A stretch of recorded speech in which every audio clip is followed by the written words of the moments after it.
Is all the tech gremlins happening right now at one time?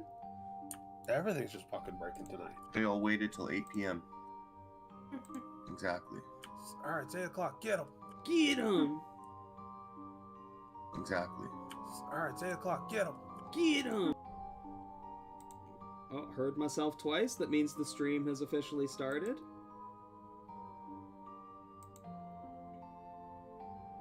And yeah, it's a tight group tonight. Yeesh. Last we left the Mistwalkers, they had been defeated and dejected after their attempt to bring down the wall protecting Queen Titania. While discussing and deliberating on what they were going to do next, they saw Parappa being dropped. Parappa, of course, Parappa the dragon, not Parappa the rapper, as he was. Dropped into the maw of Moradiil, or the big mouth in the ground.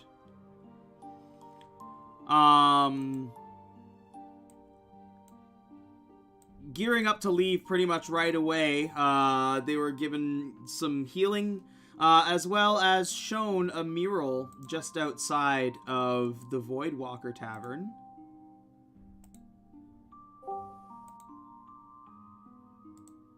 And of course, hold on, can I bring that up? Yeah, there we go, so that the people at home can see too. Buddha, thank you for joining us. There's a Buddha. Sorry, I was keeping my computer off with the power flickering a bunch, and it did it a few more times after I even messaged you. Yeah, so mine hasn't since. Yeah, so I'm like, I'm gonna leave it off for a bit, and then it hadn't done it for a bit, so I'm like, okay, sorry, I'm right on the 8 o'clock. Yeah, no, it's fine. Save my computer first. So, after being shown the mural and gaining a little bit of morale,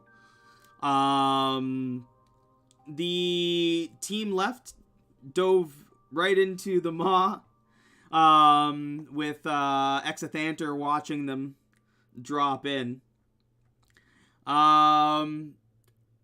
It didn't take them long to find trouble as they came into a certain part of the maw that housed 2 Draco Liches. Although, our heroes, being who they are, easily bested them. I believe one was trapped in Jigfishy, or in Dilwitch's sword. You got a Draco Lich right now. However, thanks to the power of Fey fuckery and wild magic shenanigans, first Golemov, then Sparks found their way into a secret room within the maw that held a very peculiar blade.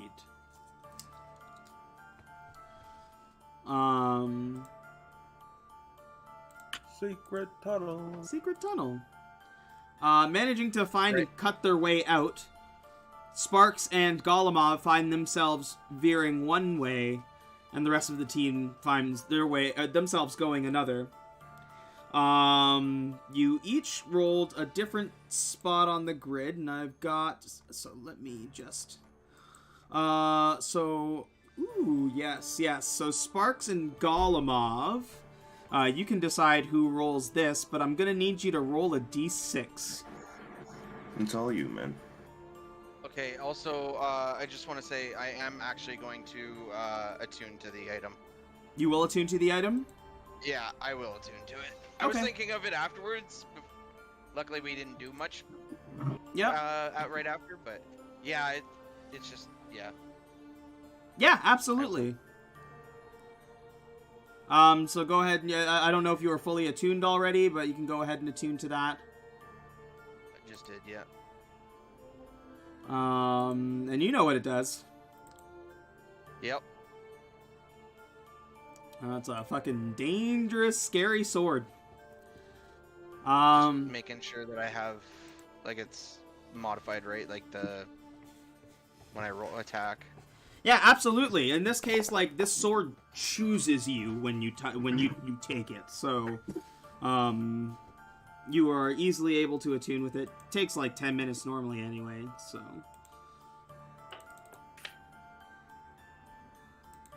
I rolled a d6. Yeah, so that's a 5. And then for Squad B, I need you to roll a d6 as well. You can choose somebody to do that. I got one. Nice. Okay. 2. Oh, okay. Cool. So we'll start with the smaller squad. Sparks and Golemov. You are walking down this, like, flesh pathway. And you catch a glimpse of something. It's far, far in the distance, but especially, I mean, Sparks, with your mechanical vision, like, you see a girl, definitely appears to be Fey or Elven of some kind of descent like that, wearing a flower crown that is skipping down the path towards you.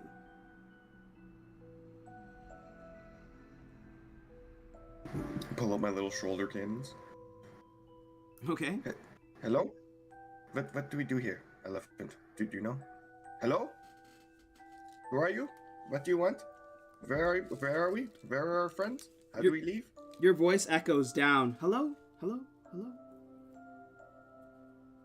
Hello? She approaches, like, she seems like she's skipping fast, but it's almost like she's in slow motion. And she is, like, only, like, far enough away that, like, she is obscured except by what appear to be, like, crystals giving off little sources of light. Is she, like, doing anything threatening or that would be of concern, that would be, like, she trying to kill me? No, she's skipping towards you. Making any sounds or saying anything? From the distance, you wouldn't be able to hear. You're not getting an echo back from where she's coming from, but you don't hear anything. But you sing, Golemov. Oh man, that's kind of creepy. Like, is she from here? Did she get eaten? She gets a little bit closer. I don't... Oh, sorry. Go ahead. I don't know what kind of being would live inside of this place. Probably not a good one. She gets a little bit closer. That's weird. And it's about the point where you can actually make her out that she just vanishes from sight. No, man, I don't like this. I don't like this at all. Alright, who called for the horror show? I'm not here for this. I want to go home now. From behind your ear, Golemov, you hear, "Hello?" Nope, and I just fucking run. I just book it forward. Sparks, you did not hear that voice. I look up at him. There's nothing, like, beside him? There's nothing beside him, nothing behind him. Why are you running? Why are you running? Nope. What? Dude, just behind us. You're running towards where she was. Oh, okay, I wheel through him. Yeah, you both run after. You run after him, and we'll roll your next hex roll once we conclude the other team. Why are you running? Team B, you come across a much more morbid sight. Ooh. The room that you walk in, it looks like something was also making its way through here. What kind of being, you're not sure, but a skeleton is covered in this, like, flesh substance that the walls are made of. It looks like it has crawled up and around it, but you can still see parts of the skeleton, like its skull, and specifically reaching out its hand wrapped around a gem. Alright. I will stride forward, and I won't touch the gem, but I'll Okay. rip off the skeleton's arm that's holding the gem, Okay. and just kind of study it for a second. Yeah.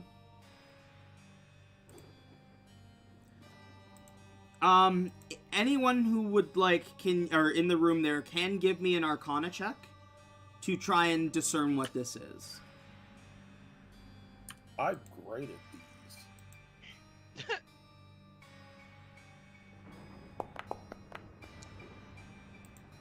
Yeah. that's about it. You're not sure what it is, but it sure is shiny. Nice.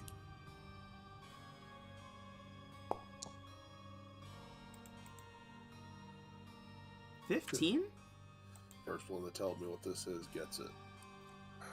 Dilwich, you've perused many a shop in your day.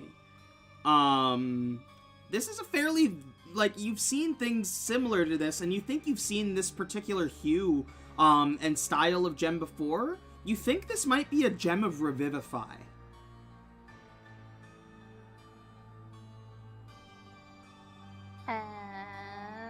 Okay, so maybe it's a gem of Revivify, but like a dead dude's holding it, so I don't know.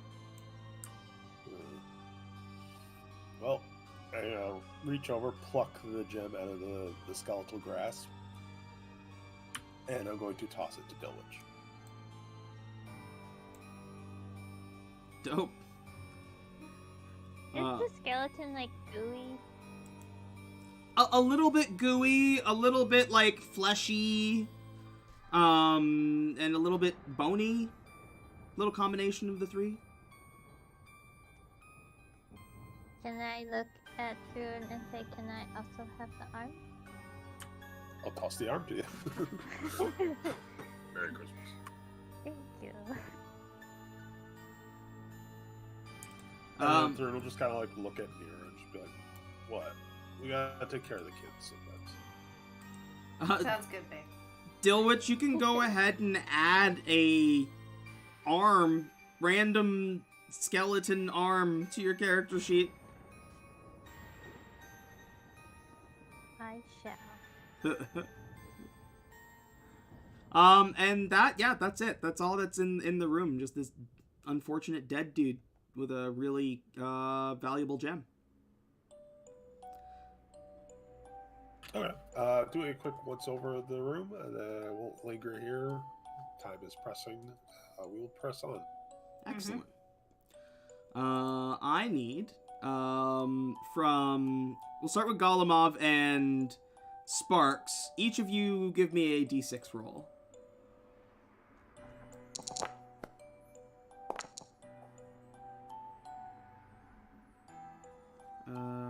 Okay, so that's... Oh, boy. Okay.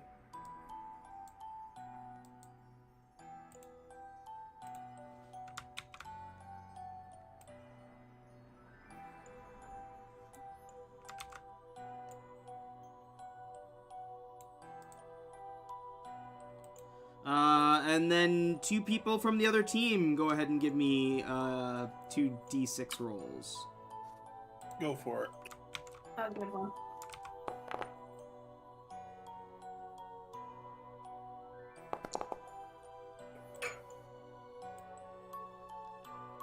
Wow.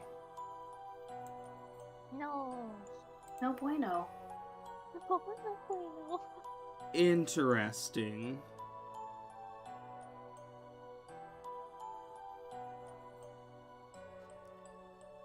That's good, right? Not for you. We were sneaking, right? Oh. You Could Golomov's running. Yeah, So Golemov and Sparks are in... Oh my goodness, okay. This is going to be very interesting. I need Golemov's team to roll a d8.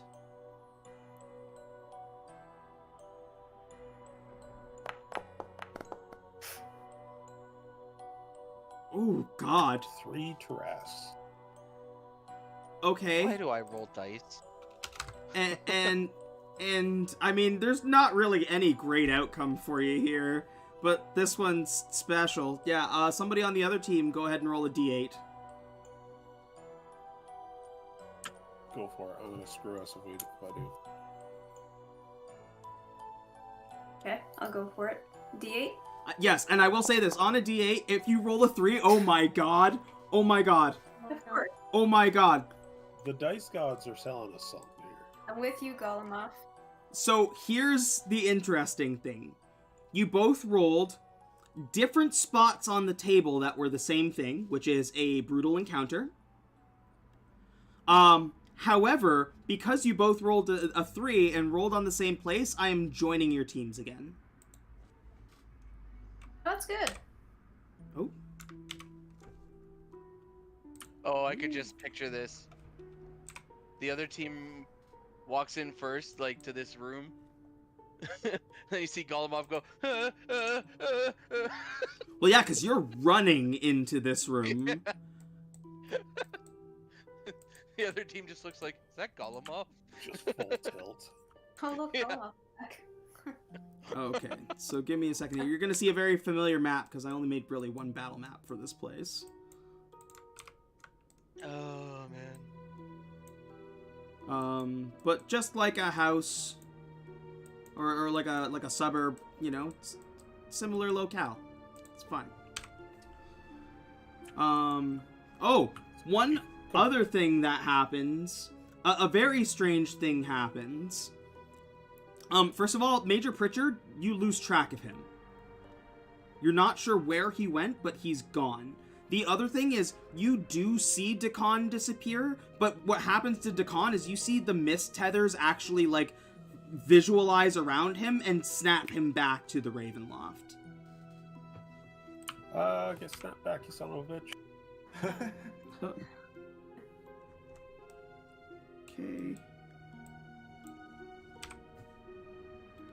And then we got Thrune. Oh, I just noticed the little guy at the mouth, too, about to fall in. Yeah. My little artists.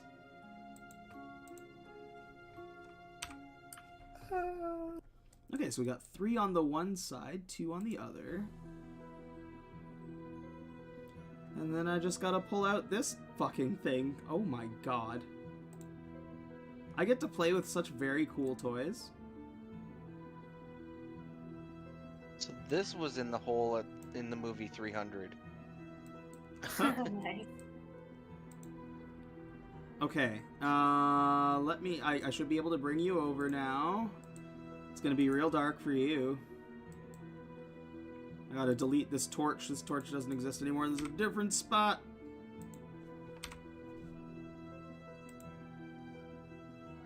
I think my sword emits light. Your sword emits light? It should. Oh, the sun sword? Yeah, I yeah. believe It does. Does it say the radius on there? 200 feet. No. 15 feet of bright and then 15 of dim, so 30. Excellent. Yeah, I can adjust your token for that. Bright like a diamond. Light. Oh, you already have 15 light radius. You should already be emitting oh, it. good. Oh, cool. I didn't know if I did it right. Thank you. Would you like your light to be a certain color?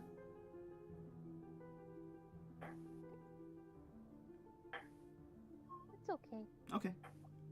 That's I too expected much. green. I mean, if you want to do green because that's stink, go right ahead. All right. I yeah, expected Let's green go for like a pickle. blue. Mm-hmm. Let's make some pickle light. Sure.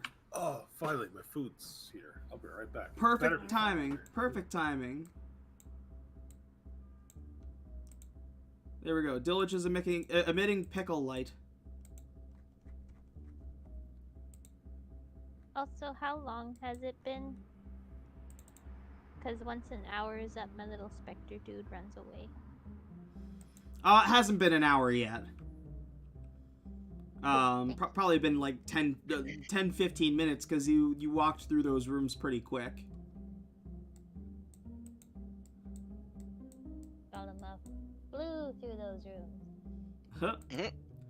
Golemov, do you or Sparks have a light source? Sparks, I think, can see.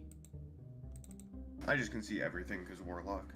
Sparks, yeah, you have 120 feet, so you can actually see what you're coming upon. Yes. I have nothing. You have no light source, yeah. I'm back. Wait, I have a lantern. That's usually... Don't I have a lantern? Where is it? Hooded lantern. So if it gets dark, I would have tossed that on my tusk and... Okay, hold on 1 second here. Because I still think that Adam is the only one who sees it right now. Depending on how far your light source is. What does the hooded lantern say? What was it? Hooded cast bright light in a 30-foot radius and dim light for an additional 30. So it's 30 and 30? Yeah. 30 and 30, but it's a hooded lantern, right? Hooded lantern. Yeah, hold on 1 second here. I think I can adjust it to that, because it should be emitting, what, 90? 60? No, like a 90 degree, because it's emitting it in front of you. That's what a hooded lantern is. It doesn't do like a full circle. It does like ahead of you. No, I thought the hooded one was the one where it's the top it's hooded, not directional. I believe it's like a flashlight. Is it Yeah. a flashlight, this one? I don't know. Hold Doesn't on. say... The description for whatever Oh. reason is like super dark. Hold on. Oh, never mind. When I looked up hooded lantern, it gave me both the type that Buddha's talking about and the type that was more angular. Cast bright in 30-foot radius and dim light. Okay, yeah. I could just shut it off by lowering the hood. Yes. Yeah. Or shut it lower. It's the other type of lantern then. I know there's one that like it only does... Target lanterns. Yeah. Yeah. There we go. So let me fix that for you. Sorry. Oh, that's cool. That's really easy to set that. Yeah, Sparks is still the only being right now that sees this thing. So give me just a quick second here. The audience at home can see what this thing is. It's gross. Another Dillwitch? Well, that's just Wow, rude. shots fired. That's fucking It's rude. because I have udders and like chicken leg and an elephant trunk. Oh my god. It's the tentacle. He's jealous of the tentacle. Sparks, check your Discord. Yeah, man. Oh, we're doing secrets? You are the only being that can see this thing right now. Oh. This thing is fucking massive. It is huge. And you can see it like writhing around. Not quite moving, but also at the same time moving. And the moment that you get into the proximity, you see some of those little eye stalks turn and look in your direction. I don't like the sound of that. Oh, there's bad thing. Bad thing. So, Bad thing. yeah, that's 85, so it can definitely see you. It doesn't see the other squad yet. I am still going to get everybody to roll initiative, though. Would we be able to see them? Like the rest of the party members? The other team? No, they're on the other side of the room. Okay. So I think it's just me and Golemov against this thing. You, like, on the other side, you might see, like, a little bit of light, because I think,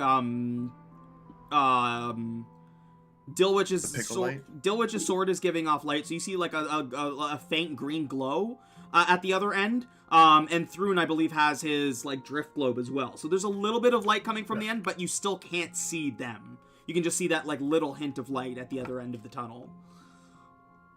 I think that we should just leave. Just turn around and go the other way. I'm still running. I'm like... No, I would... Yeah, stop, you stop. No, actually stop, idiot. But... Crazy scary girl. The crazy scary things, just stop running in the scary cave. Moron, you're gonna die. Oh god. This is what I get.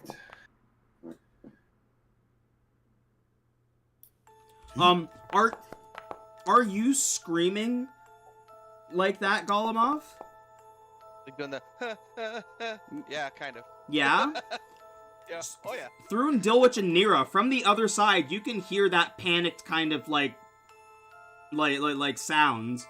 Whether that's it sounds like a monster or like you recognize it as Golemov is up to you, but you can hear him. I imagine it'd probably be echoing pretty badly through these halls. Yes. So we're getting like a reverberated. And Thrun will immediately stop in his tracks and draw both maces and be like, what's that? Sparks, at the top of the order, you can see what's coming. Oh, and it is coming. Like, it's coming this way. It hasn't moved yet, but like you can see that the stalks are focused on you.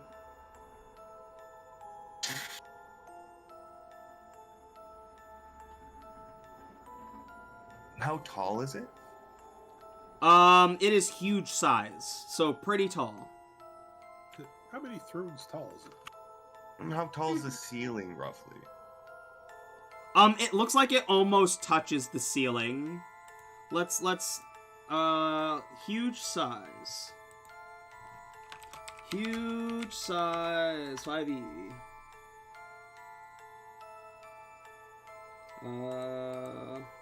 How tall? Minimum 16, a max 30. It's 32, so you're looking at about 30 feet. Call the roof 35.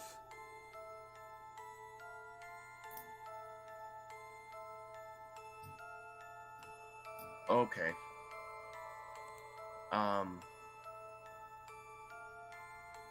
I'm gonna cast a spell. It's gonna be a 5th level spell. Ooh. I'm gonna pull out my little staff of power. And I'm gonna cast Wall of Force. And I'm gonna cast a wall like in the middle of the room to try to like stop it, because you said it's big and touching the ceiling. So I'm gonna try to like stop it at its midpoint, so it can't like get over and can't get under. Does that make sense? And just slap it like right there.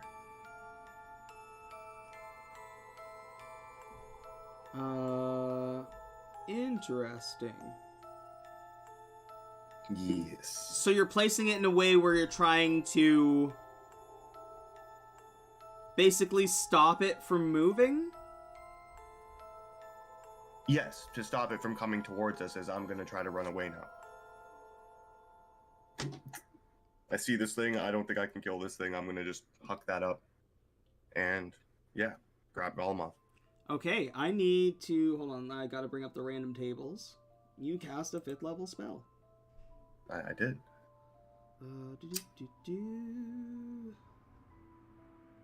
Well, what am I gonna do? Throw a fucking dagger at it?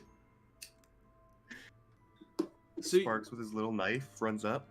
you're running the other way. No, I'd be grabbing Golemov and like waiting for him to do things before just abandoning him. Like I wouldn't turn and run without him. Oh, isn't that sweet? Well, then Dakan would be mad at me. He's like your friend, and I don't want to let him down. Alright, roll a d100. You got it.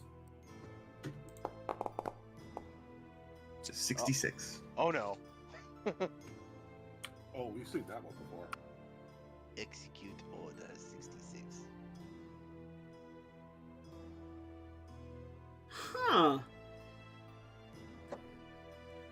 You and Golemov turn invisible. Wow. Well, that just helps my thing more. Awesome. That's handy. Oh, I can't see anything now. Oh, yeah, That's oh, cool. oh, yeah. We'll just...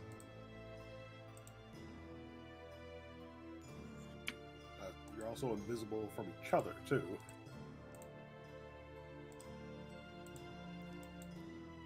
Yeah, Sparks just disappears.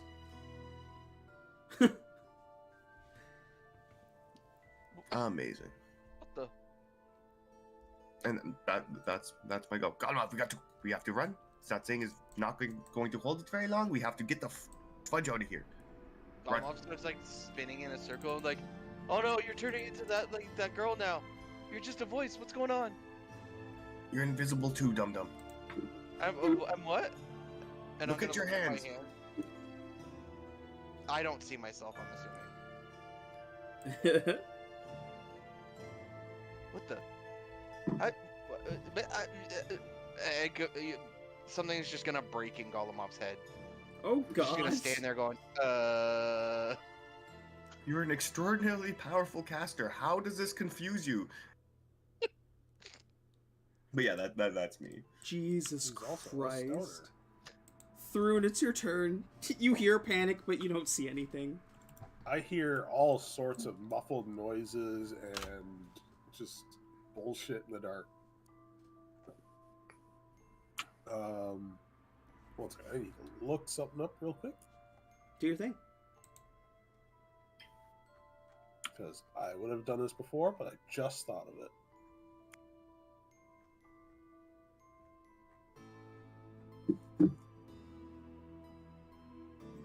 Alright, yeah, no, that's fine.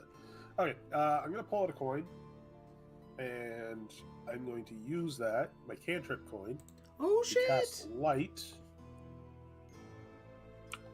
on a silver piece. So essentially I'm just touching coins together, and one of them starts glowing brightly like a torch.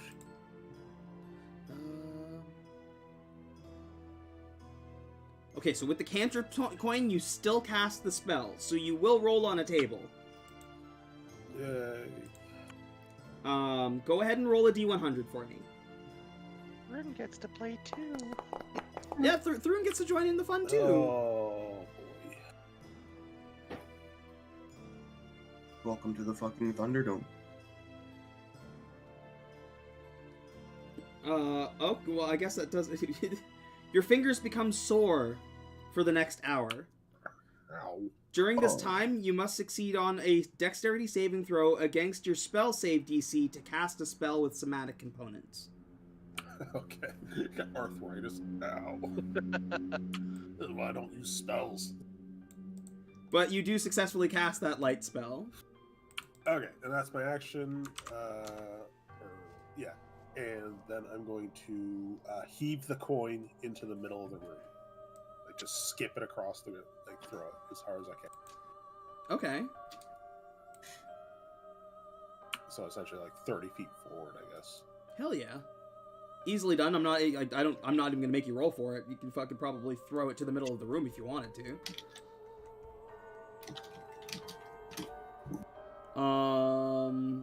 So, hold on. I just gotta look up the light spell for the radius. I believe it is just 30 feet bright. Is it 30 feet bright? Okay. I think so. That's what I was looking up.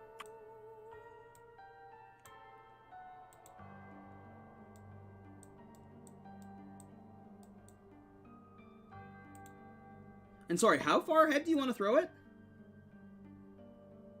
Ooh, I messed up. Sorry. I'm gonna throw it as hard as I can. If I can get to until it hits something, essentially. Until it hits something. Yeah. If it hits a wall, it hits a wall. If it hits a person or a creature, I need to check distance. it's all information. Well, I don't know if I can throw it that far. Yeah, like 190 feet is where he cast the wall. That's what I was trying to figure out. All right. You are You want me to insanely roll a strength strong. check? Yeah, go ahead and roll an athletics for me. And I'm going to say All right. the better it is, the farther past 30 feet you'll go.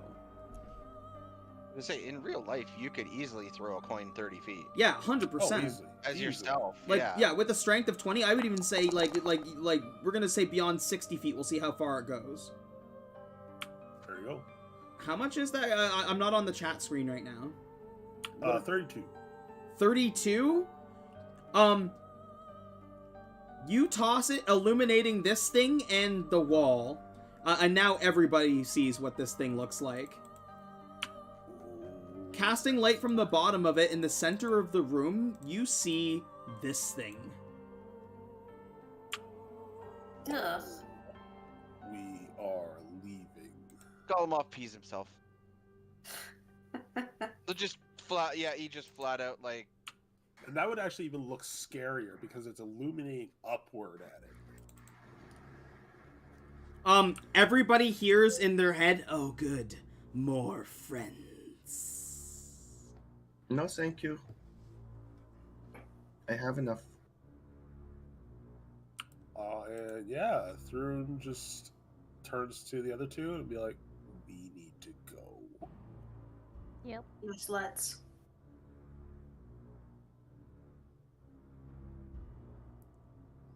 Dilwich. Yeah, we're going. I'm gonna go. You're gonna go and you just fucking take off? Okay. Goodbye. Okay, Dilwich is dipping too. Nira? I'm assuming Yeah. you're chasing as well? Yeah, I'm gonna go. I'm leaving. I'm taking Thrun's advice. I'm hightailing it. I'm deliberately being the last one out just in case. Now, here's the thing. It can get to both of you, to either group, but it can't get to both groups.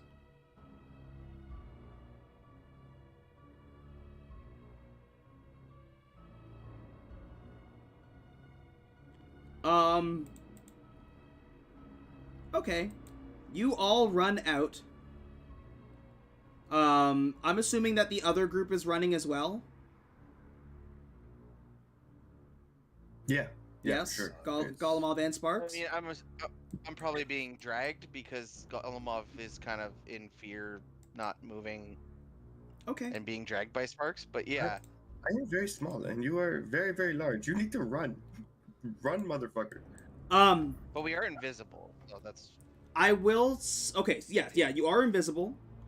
So the last thing you see, as you are running away, is this thing start to fade into a gas. And you hear, like everybody hears in their heads, I'll find you. Please don't. Oh lord. Looks like we're gonna need 2 separate hex markers after all. As you once again split your separate ways. Yep. This got really interesting. I love that we were almost back together again, but then we were just like, nope. Nope. And just ran our separate ways again. That was a smart decision. That was a very smart decision. That thing, is crazy. It's gross. Who says players don't know when to run? That creature is called a Jubilex. Ugh.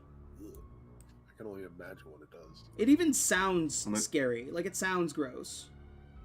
It looks like the shit that, like, res, like the stuff that accumulates in your bong. Yep. Wait, Jubilex, isn't that the name of the fight from Monstro Town in Super Mario RPG? I don't know. That special room sounds- that you have to. It sounds right. Isn't it from like Final Fantasy or there was some? It was a crossover fight. While you're trying to remember, you can give me a d6 roll. Same with Sparks.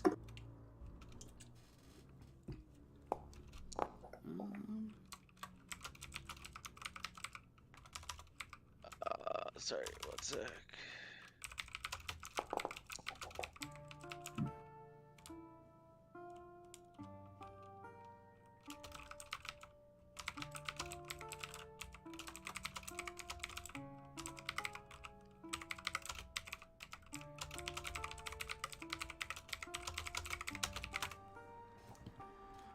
Okay.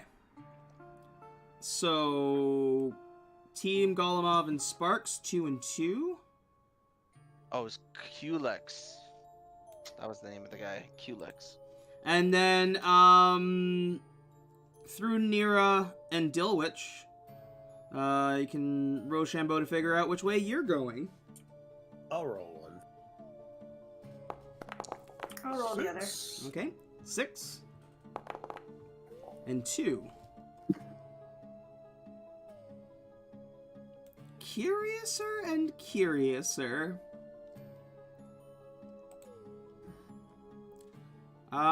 So I need a d6 roll from each group. If this is the same one again, I'm gonna fucking die. It's all you, Booter. I did it last time. Okay. I did it last time. The fear. Ah. 4 and a 6. Okay, so, Golemov and Sparks, you are hightailing it, running away from the Jubilex. You round one, like, hallway, round another one, move down, like just kind of, like, dive down another one, and without even having a chance to react, something goes off. On a 6, I need a Constitution save from both of you. The DC is 20. Is it like a poison or something? Just because of... It is poison damage. It's toxic gas. So you start, like, as you're, like, breathing, you're starting to breathe, and something you're taking in is not ingesting right. Are you immune to poison? I'm immune to poison and disease. Immune to poison and disease. I'll roll the save. I don't care, but I'm a construct. So you can't be poisoned, but does that mean you're immune to poison damage as well? Yeah, I'm just immune to poison. Okay, so you're fine then. I'm just resistant to poison. So. You're just resistant to poison. So okay. Yeah. So yeah, you'll go ahead and make the save, and then it'll be half of half, or half of half. Oh, terrible. So you fail, but it's still only half of this damage.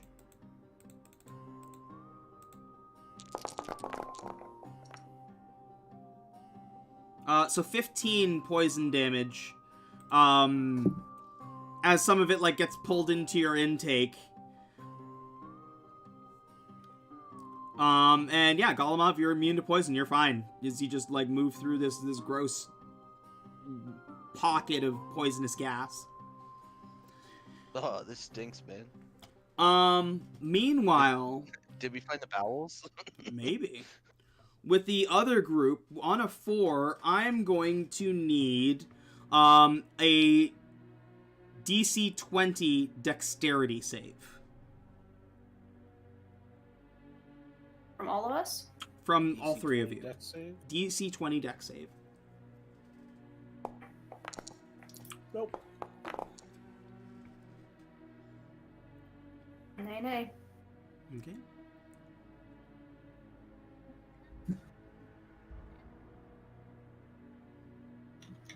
Dillich? Dillich makes it. I'm just gonna check something. 'Cause I think I have a thing that allows me to reroll failed saves. Where is it?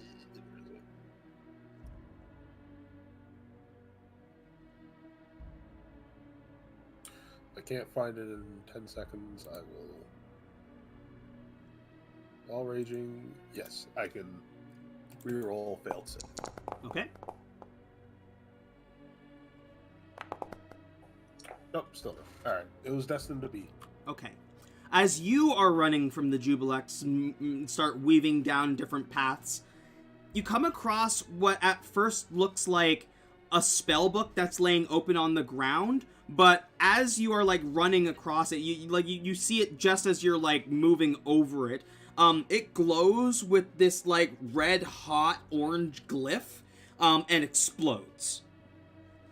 If you failed, it is this 8d6 fire damage. If you succeeded, it's half.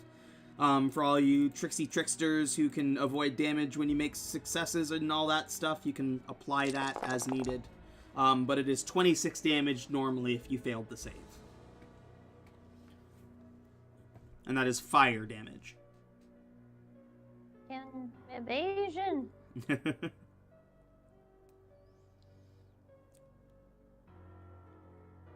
26 fire. 26 fire damage. Gross. Yeah, it's like the equivalent of a fireball, basically. It was 8d6. So would evasion apply in this case? Yep, absolutely. Okay. Because I believe it just applies to dexterity saves, right? Mm-hmm. Yeah. Always. Okay. I'm gonna look at Dune and I will give him. Oh my... Oh, I have you on the battle map. Okay. I thought I had you guys on the hex grid for a second. Let's bring you... I mean, we wouldn't really know what we're looking at. And I mean, it's not like you could manipulate the rolls or anything either. We'll activate this hallway for you. Can you hear me now? Yeah, I can hear you. Oh, Dune, I'm giving you just a potion of healing greater just to hold on to. Oh, okay. I might actually drink that right now. Yeah, Thrune's not doing so good. As we hear the crack of a can opening. What's a greater?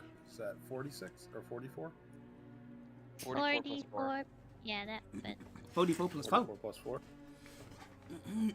With this picture, I'm getting real War of the Worlds vibes. Man, I asked the AI to make flesh tunnels, and it delivered, okay? Took some work. You can't actually use the word flesh, so I had to, like, work my way around it, but it knew. And yeah, that probably... Is that Max? Oh, I thought that was Max. What? Sorry. Never mind. It was a one-off Max. Okay. Probably some of the easiest and, like, shortest, like, encounter tunnels that you would need to deal with. Go ahead and give me some more hex rolls. Let's see where you end up now.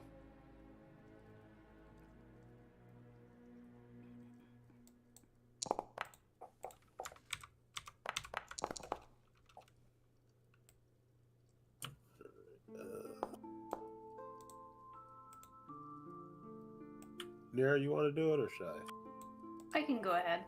Go for it. Okay. Again with the 2. 4 and a 2 and a 5 and a 2. Okay, so 4 and 2. Okay. Interesting. And then 5 and 2. Son of a bitch. Okay. Team Golemov and, Sparks.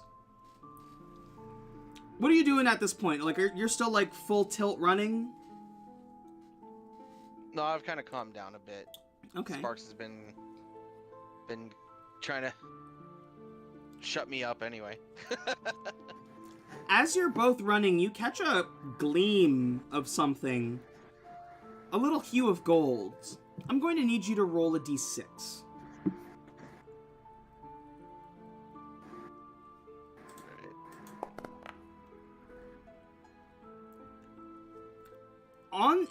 On the ground, the shimmer you're seeing is a solitary gold coin with what appears to be some kind of, like, symbol imprinted on the top. Do either of you know, why is the word escaping me right now? Sylvan. Yes. Yes? You would recognize this as a fey symbol for luck. Oh. I'll pick it up. You'll pick it up? Let Yep. me drag a lucky coin onto your character sheet. Oh, shit. In my other game, fucking TWA found this coin and also has the luck feat.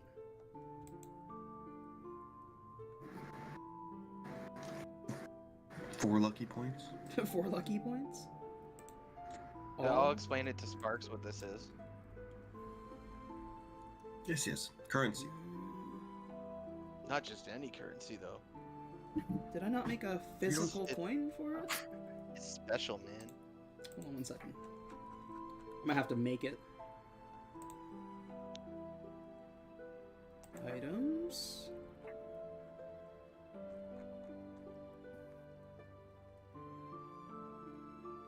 weird. I didn't make it. Okay, hold on 1 second. I thought I was so prepared for today.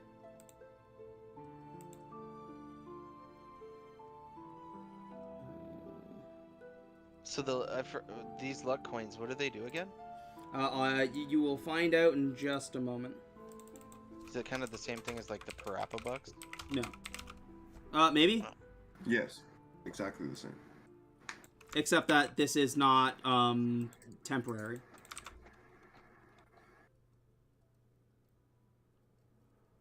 You get 1 luck point per, long rest. Rare. Commodities, currency. I don't even remember which one I used. I'll just go with that. There you go. On your character sheet, you should now see Lucky Coin.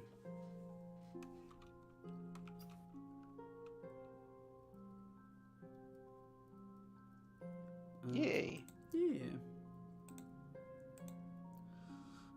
Meanwhile, the other team, I need you to roll a d8.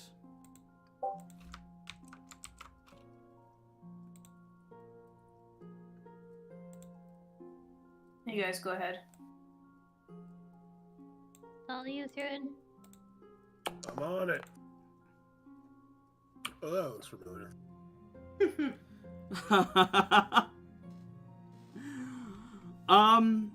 You hear an intense voice in your head that says, I found you. Fuck. Well, shit. You don't yet see anything around you, but you do hear its voice in your head.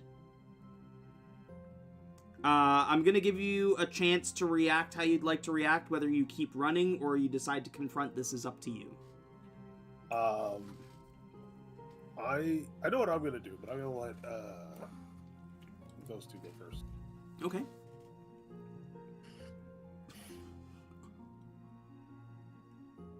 I mean, I have tiny legs, so I would probably be following behind you guys with my little swords and the specter dude in front of me, so I would just be going based off of what y'all are doing.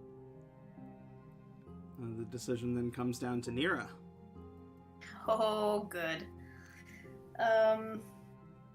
So Nira's instinct is to keep running.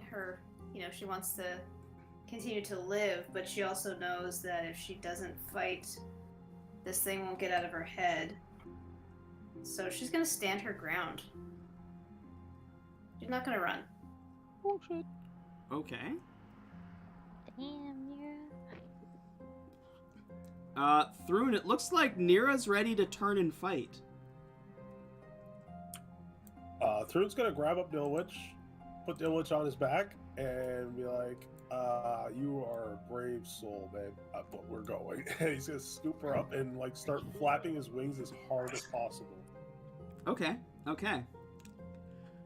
We will leave that that combat unmarked on the board then. And here's what's going to happen. I'm going to get your team to roll your hex moves first. However, I'm going to get you to roll those hex moves twice. And I am going to decide on which one you get. Oh, so it's like disadvantage almost. Yes.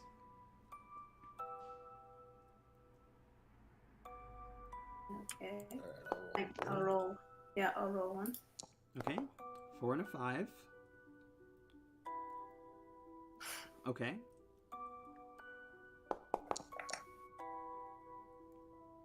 Two.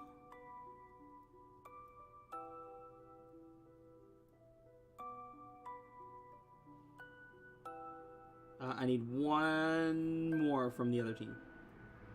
Go for it. Anyone. Okay. I'll take it. 5. 2 and a 5. Nira, re-roll your number. Okay. Oh, did they get the same outcome?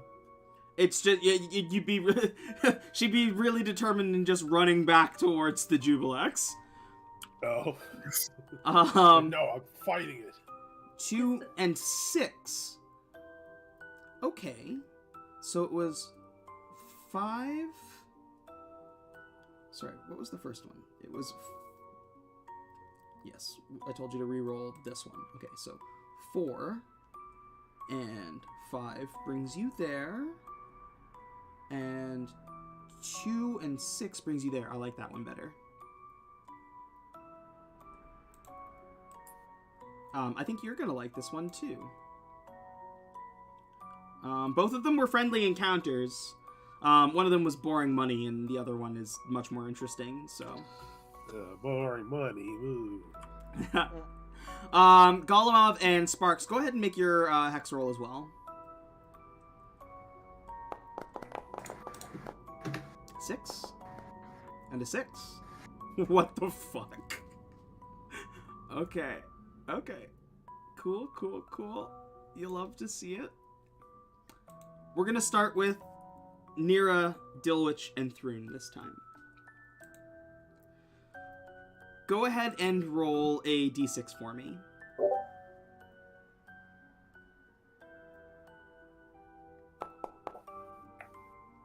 Five. Seeing a lot of 5s. Mm-hmm.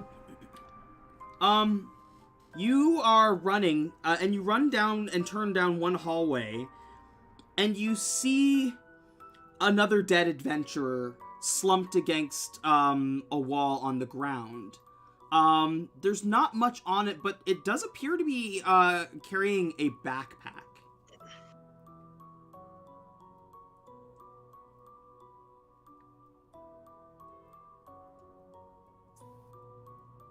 Did we run into a room, or are we still in the hallway?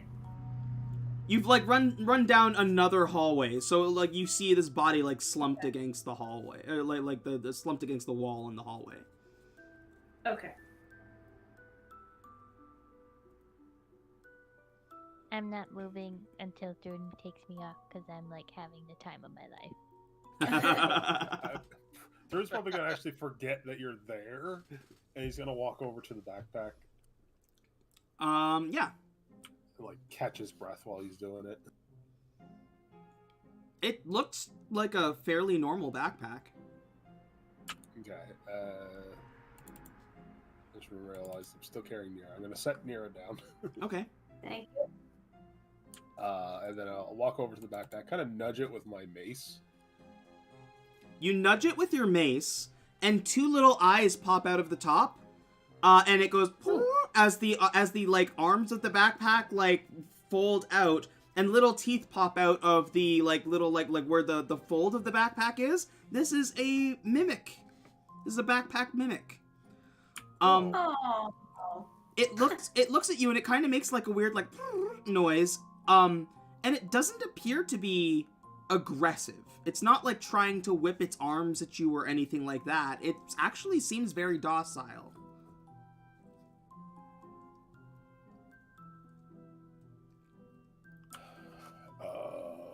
You just kind of look over at Nira. He's really cute. You want another kid? Oh, we did want a growing family.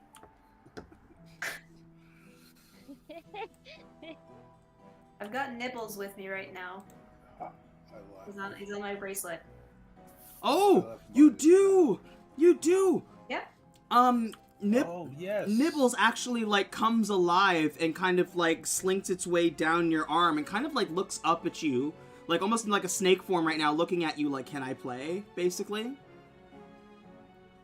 You want baby brother? It starts to get like really excited. Ooh. Alright, we'll play later. We need to go. Thurne's gonna scoop up the backpack. I mean, if it lets him. Yeah, it lets you. It doesn't attempt to bite you. You've encountered mimics before. Like, it's behaving very different from a normal mimic. And he's gonna hold it and be like, can you do a belt? It like kind of like tilts itself like a confused puppy. Alright, he's gonna reach back and just kind of put it on his back, try and wear it like an actual backpack. Excellent. And realize Dilwich is back there.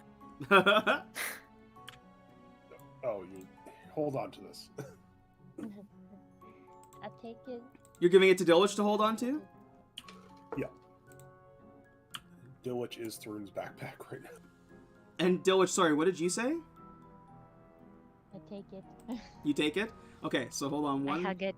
I hug it. Okay, so hold on. I'm gonna get you to read this as soon as I put in the description for it.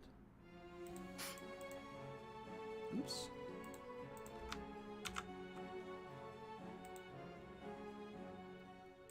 There we go. It is on your character sheet. You can go ahead and read what Mimic Backpack does.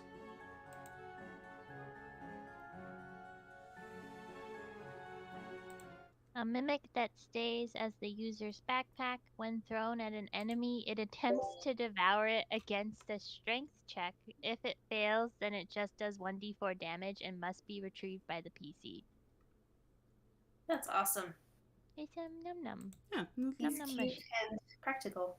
little hungry backpack.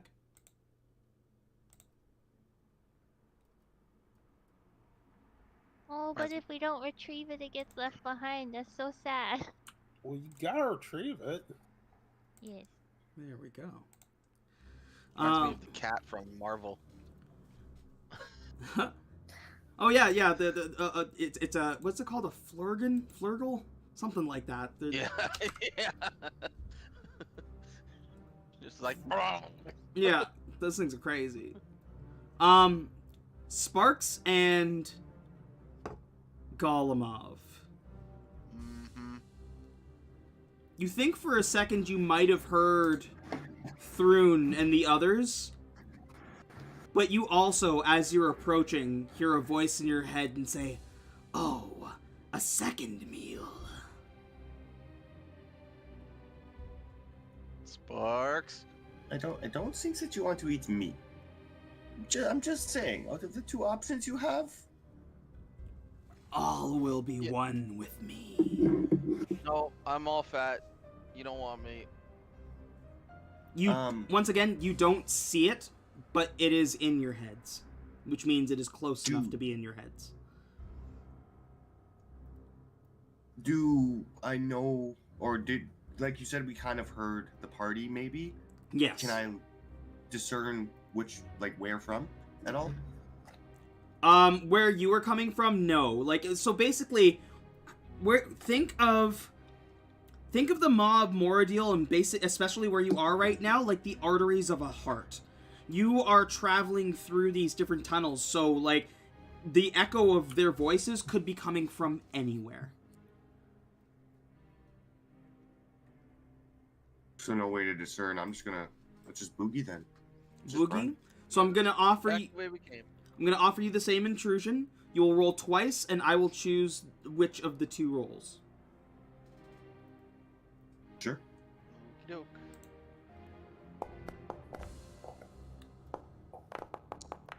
It was a 6 and a 5. And a 3 and a 3. What is with you guys in the same numbers? Alright, so 6 would lead you here, and then 5 is there. Jesus. And then 3 and 3. Huh. That is an interesting prospect. I'm gonna bring you there. And then, other group, go ahead and just give me a regular hex roll.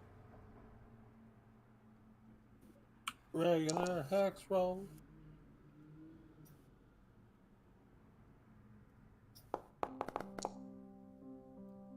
Four and 2. 4 and 2. Oh, yay, I love these kind of encounters.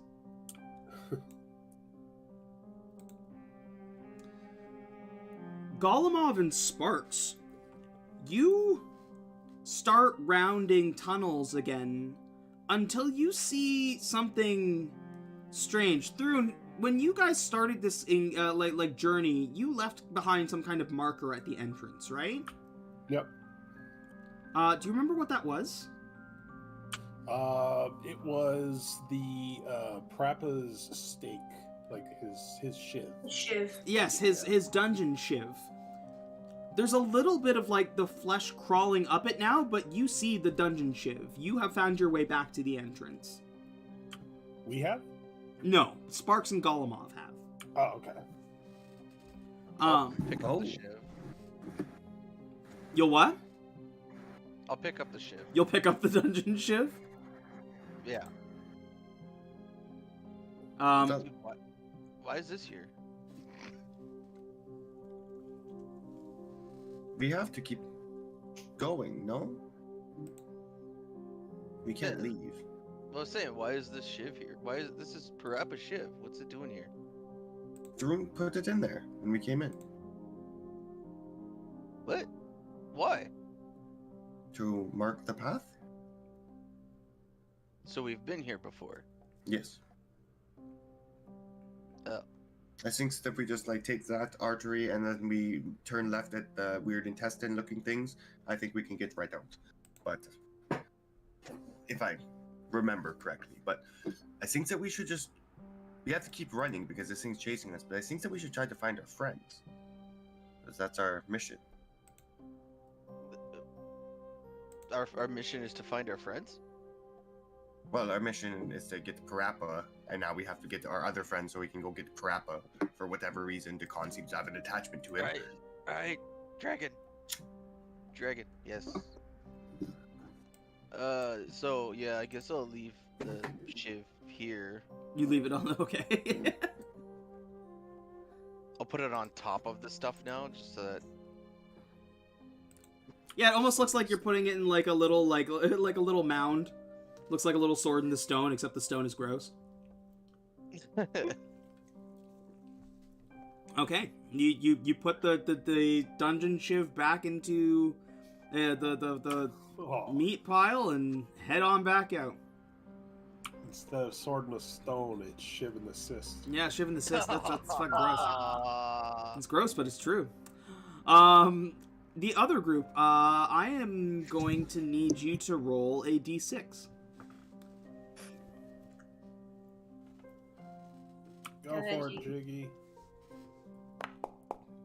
That's a 3. Stop rolling threes. Breathe. Oh, this is a fun one. Okay. Oh. As you are walking down the path, or like walking down another hallway, you hear a gasp. When you look ahead, there is a naked blue goblin that looks at you really frantically and then runs and dives into a very small hole. Blue Goblin. Sorry, we're playing too much Diablo. That's it. This weird naked blue goblin like gets scared, spooked by you, and just jumps into a hole. I imagine like he's lubed up with Vaseline and just like slips through. Slithers. Yeah, the hole is definitely like too small for a normal being, and even seems too small for it. It's almost like it's like moving like a mouse, or like it's like compressing itself. Looks a bit Scottish. Thrun looks at the hole, looks over his shoulder at Dilwich, looks back at the hole, No, I'm good. Just and then we just continue on. chase after this naked, greasy goblin. All you heard was, "Grease me up, woman!" Good thing I keep my emergency Vaseline. Go ahead and give me some hex rolls, squad, as your journey continues. I love the weird encounters. They're fun. That was pretty weird. How did Fuck. he get naked? Was he just like, no more clothes? Woo! Scared the bejesus out of fucking Golemov with the fucking one weird encounter. 6. Oh, Golemov? that tool will get you every time. Okay.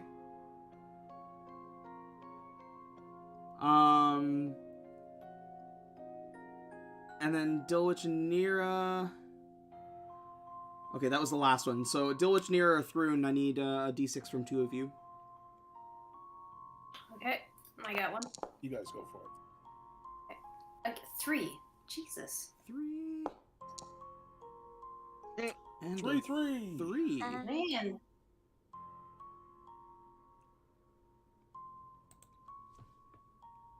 It's interesting. What? It's very interesting.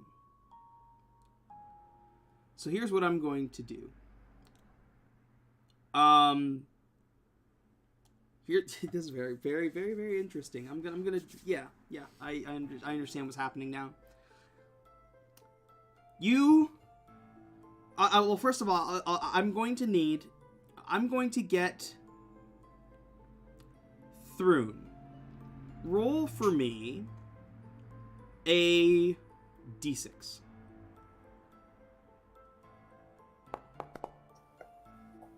Okay. Your group rounds a corner, and the other group rounds another corner, and you see each other again. This time, much closer. We're invisible. Oh, well then, Sparks and Golemov, you see them, but they don't see you. Hello. Hey, I'm gonna run up and like give Nira a big hug. As you are What is moving, happening? as you are moving towards each other, I'm going to need except for you, Golemov, I need a Constitution saving throw from everybody else. Oh. DC is 20. Is it another poison thing? It's poison gas, yeah. I have advantage on this roll. I forgot to call it last time. Okay.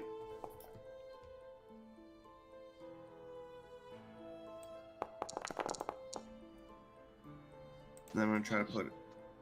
Sorry, Okay, did I you... also have advantage. Yeah, so go ahead and roll it with advantage. And did you say it was a 21? It's a 20. DC, it's a flat 20.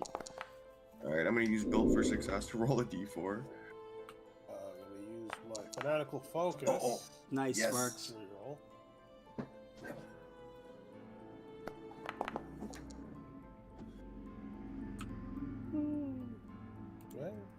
Well, okay, I'm gonna save those. Okay, so that is 8d8 poison damage. Ooh. Might need to stop for a rest. So it's 32 poison damage. If you made the save, then it's half. If you have resistance, then it's half. You know the deal. You know how the divisions work there. That's 32 poison damage. And is just like the maw farting on us, or? It's like little pockets of like this noxious gas that you're walking through.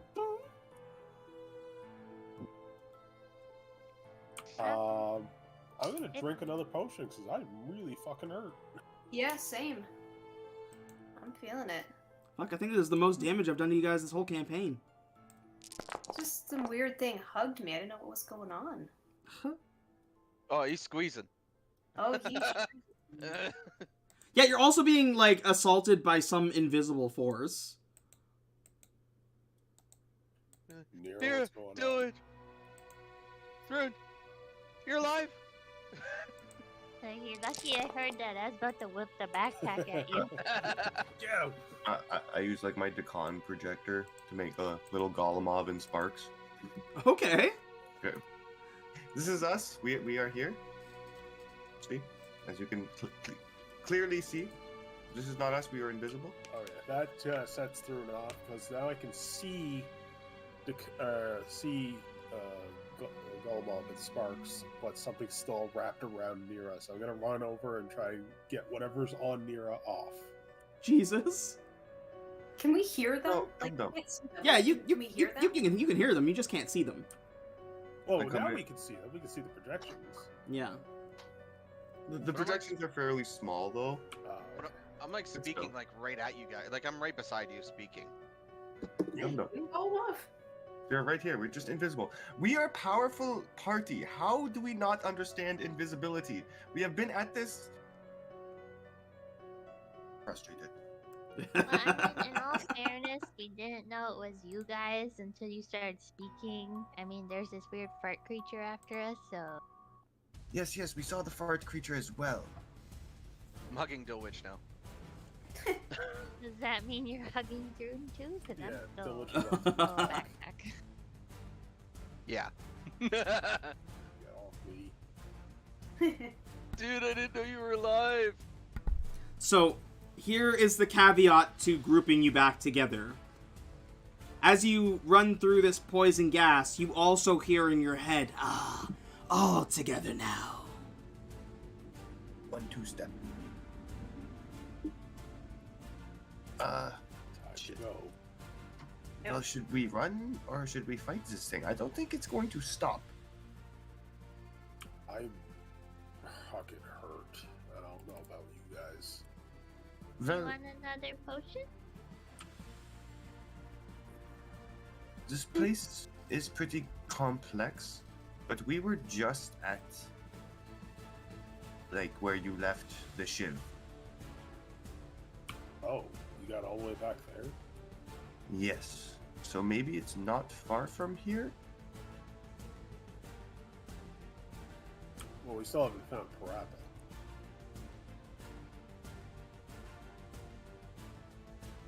And that's what we came for. I'm going to hand Thrun that. Okay.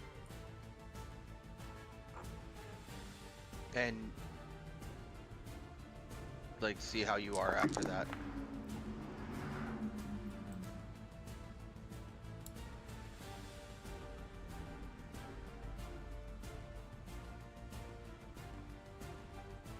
Good? Far better than I was before. You feeling much better? I feel like I can function. I would have healed you full, but it tends to make me fucking disappear. Let's not risk it.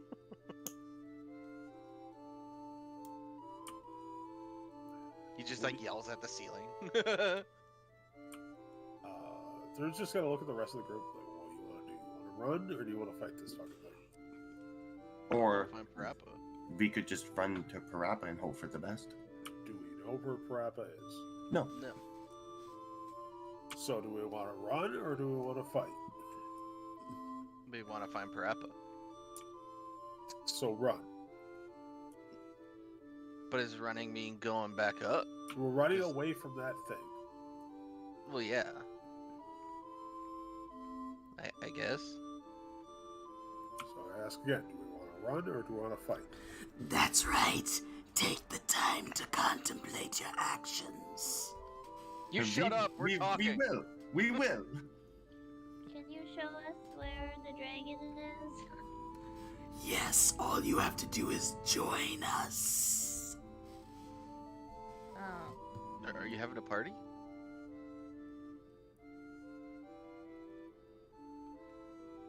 This is very concerning. We should make a choice. Are we going to stand our ground and do something about this, or are we just going to run? That's what I'm asking. Well, Nira wants to fight. She wanted to before, she still wants to. I got one for fight. Nira's feeling scrappy. Yes. Solonov, Well, I mean, I got this shiny new sword, and I'm gonna pull it out. 2 I for mean- fight. I'll try it. Sparks, Dillich. Yes, I will. I will fight. Dillich. I mean, yeah. All right, we're fighting. Will it take like other body parts instead of us? And then show us the dragon? I can't speak for this thing. It wants body parts? I don't even have any of those. Maybe you should hold on to one of these, and I'm gonna hand Thrun 2 more superior healing potions. Jesus. Oh, I stocked up before we left. I'm gonna take one of these myself. I was about to do the same. I have one more regular healing. I'll give Nira and Dilwich each a greater. Oh, thank you. Like, I can't really use heals too much, but I'm also gonna say that it's Sparks. around this time that your invisibility wears off as well. Okay. surprise.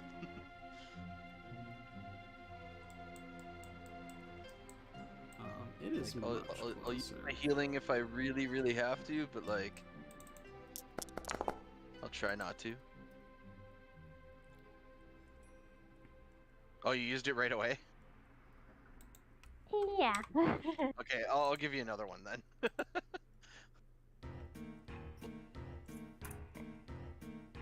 Like, I didn't realize you guys needed this much. Like, We were This- pretty hurt. That gas kind of fucked us up. oh, it's just kind of stinky.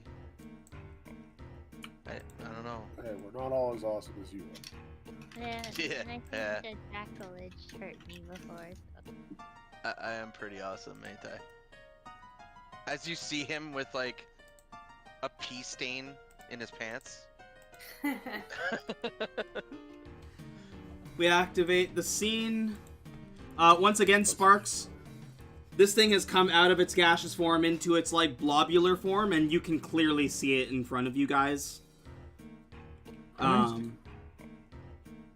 We will get some initiatives. I say, can you remind us what it looks like? Absolutely. Double 19. Fuck my initials.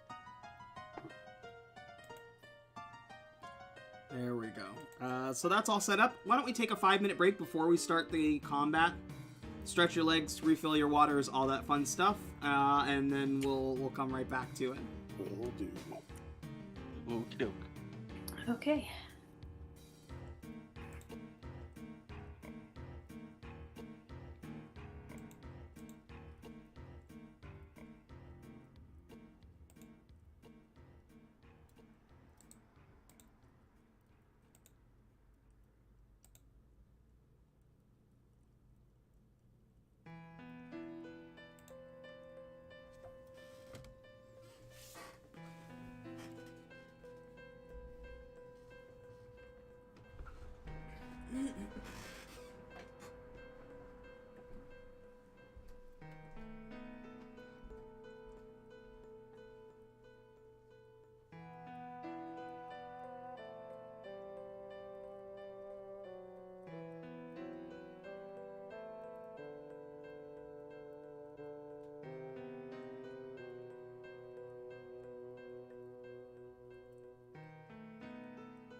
I'm back.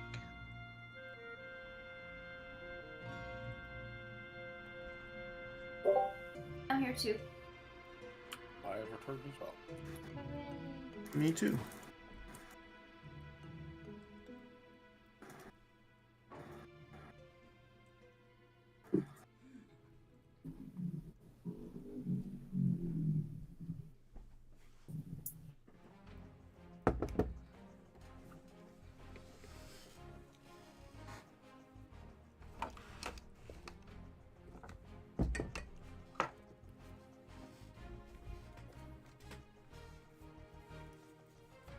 Okay, I am back.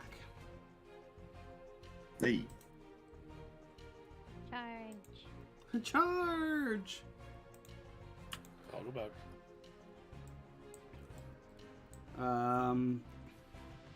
Booters, you here? Yeah. Oh, perfect. That's everybody then. So we start at the top of a new encounter. Once again, you guys, you're kind of limited by your vision. This is kind of a new area in spite of the fact that it looks kind of the same. And once again, Sparks right now is the only thing that can see this thing, but you've all seen it before. Dilwich, it is your action. What are you going to do?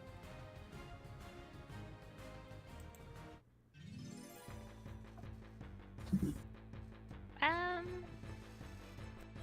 gonna take out my swords. I don't think I can get to it from where I am. I guess I'll get off through and walk up. You sound so dejected.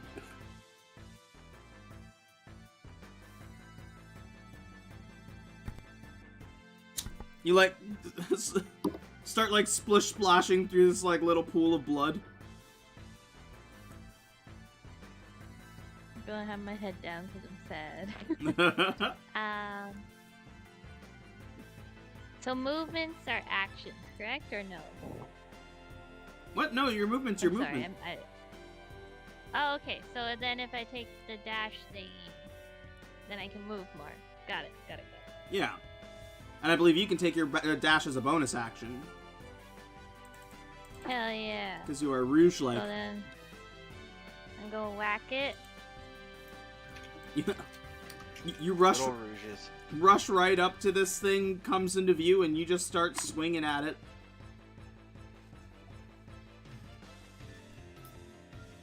God, that thing is horrifying.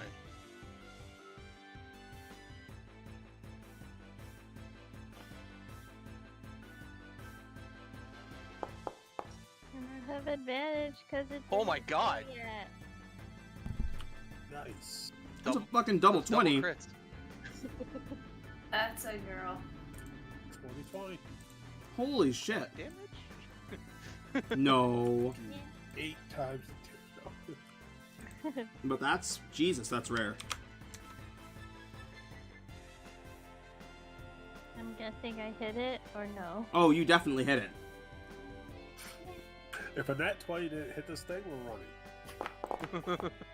Oh my God! Calm down. Jesus.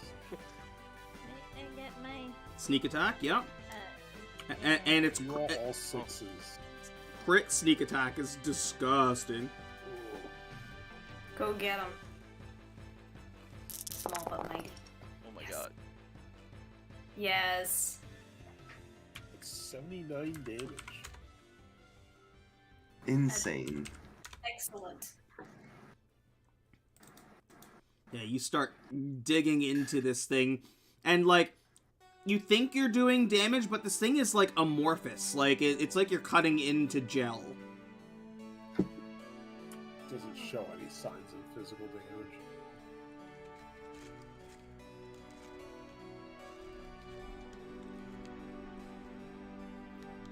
Wait, why does this thing have a mana bar? Why does it have a mana bar?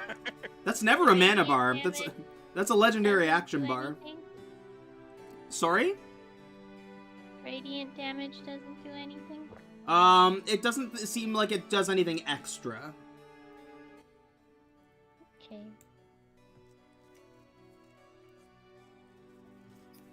Oh, and BSG, I'm just making that joke from that spider picture.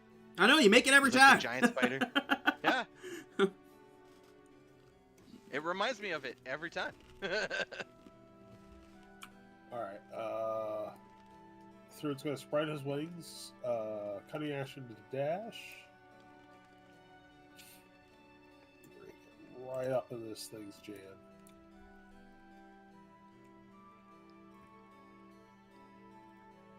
Oh, wait. And I'm going to...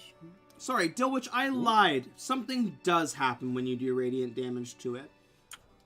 It doesn't appear to do any extra damage, but you cut into it, and the portion where you cut into it, it looks like it's trying to seal shut and can't. Oh, Okay, good. Okay. that's good. Uh-oh.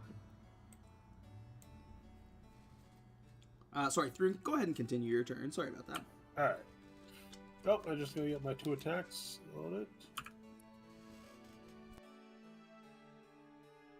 I'm gonna reckless because we need to hit this thing. 18. Just hits. Oh, thank God.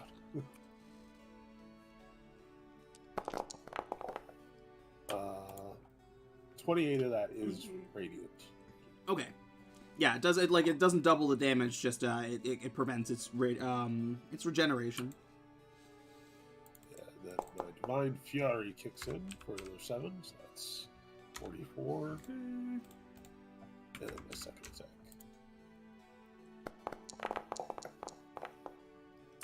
That's a hit. For another For 34. another 34.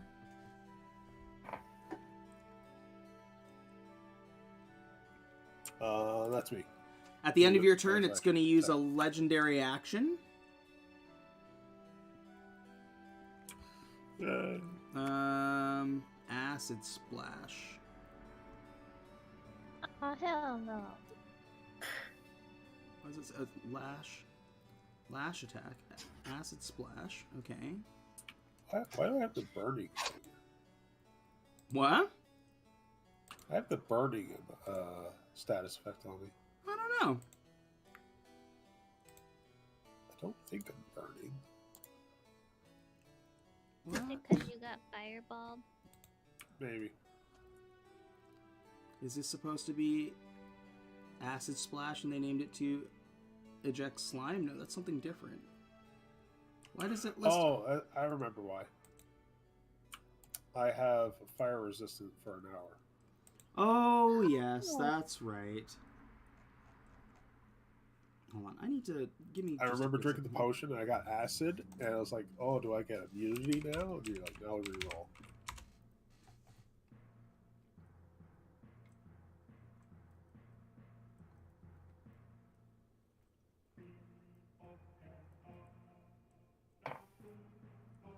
Okay, it's just going to use its lash attack. That doesn't make sense. It says it can use an acid splash, and it has it there, but it doesn't actually give a description or have an attack set up for it, which is really weird. So we're going to go with... Unless... Is it a spell?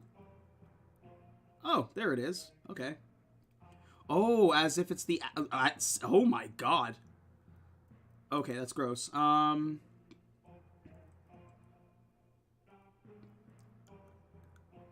Choose one or two creatures you can see within range. So, Thrun and Dilwich, you're going to need to make a DC 18 Dexterity saving throw. Alright.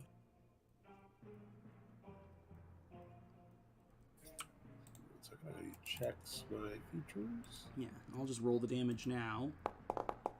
That's wrong. It should be 4d6. Choose 2, they must be within 5 feet of each other. Target must...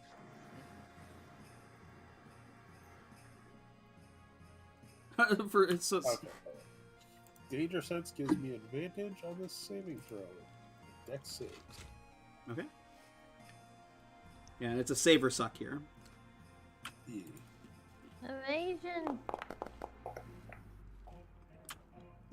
18?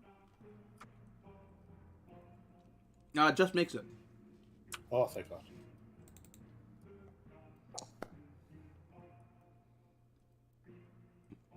Yeah, and you make it Dilwich. So, Dilwich with evasion, when you make it, you take no damage, right? Yeah. Oh, sorry, it's a save or suck. It doesn't matter. Yeah, so you take no damage. Thrune, you made it, you take no damage. It just, like, whips out some, like, it's like, whips out some of its tentacles and, like, sprays out some acid from its tentacles at you. That's gross. It's gross, yeah. Nira, that's your turn. Okay. I'm gonna grab one of my trick arrows.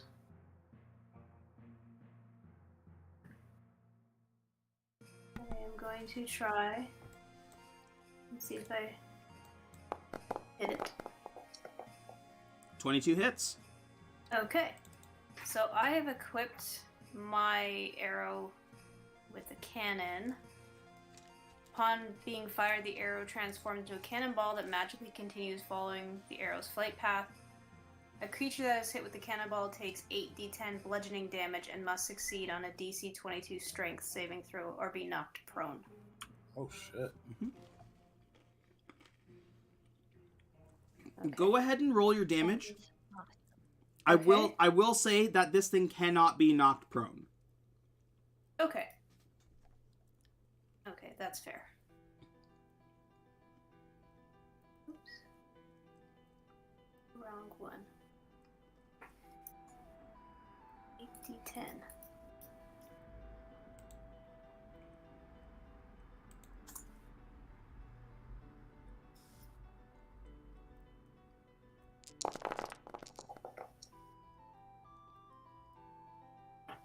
And I get my sneak attack damage as well. Yep.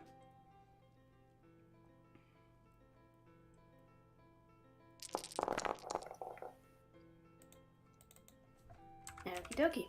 82 points of damage. Jeez. Hell yeah.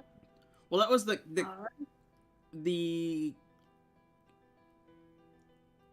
me see here. You rolled the cannon arrow damage and you rolled the sneak attack damage. Yes. I don't think I did the damage from the arrow. Or sorry, from the bow. Yeah, still roll like your regular lightning and pure like damage that you would roll as well. That's an additional 8. Okay. There we go. Resistance to lightning, sorry, that is an additional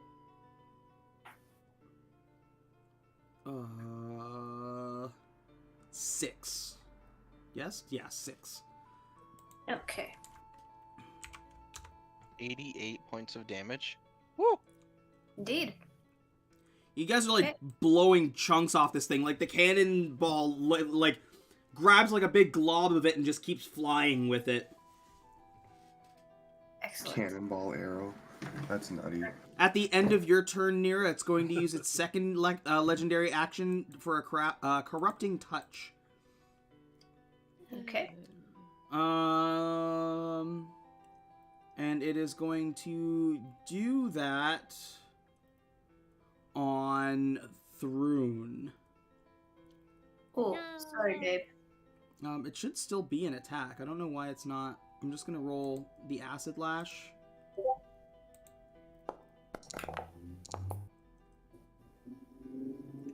Uh, 23 hits. Okay, so it is. Is it the same damage? Okay, so the corrupting touch is still the acid lash, just with like an add-on to it. So that is 23 acid damage. Okay, so I'll take half of that. Yeah. And then what is the other half? Sorry, it's not acid, it's poison. For the for the corrupting touch. That's the difference between the acid lash and the corrupting touch. So Take all that shit. and you are slimed. Until this slime is scraped off with an action, you are poisoned, and any creature other than an ooze is poisoned while within 10 feet of you. Unless they have resistances or anything like that. I have a resistance to poison and advantage against Being saving throws. poisoned? Or saving throws for being poisoned? Poison.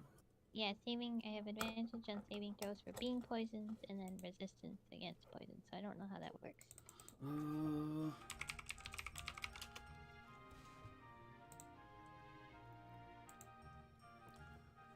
This is range based, so it's like as long as you're within 10 feet of Thrune, you're going to be affected by the poison condition.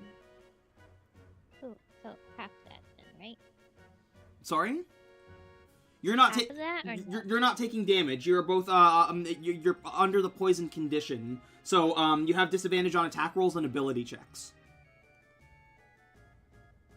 Oh, okay. And then Sparks, it is your turn.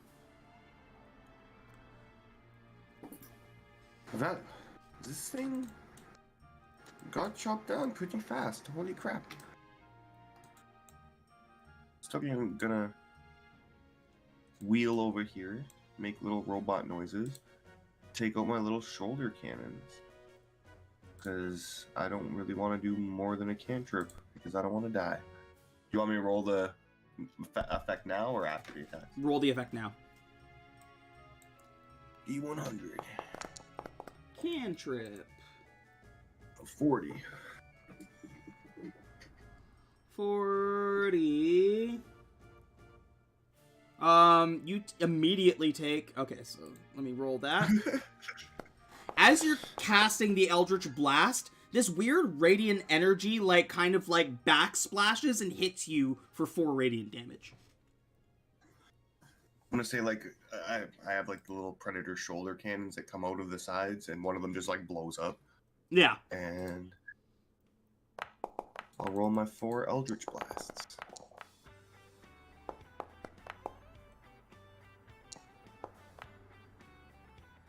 Uh, 29 hits, 24 hits, and 27 hits. So that's 3. I'll just roll 3d10 plus 15 for 30 points of force damage.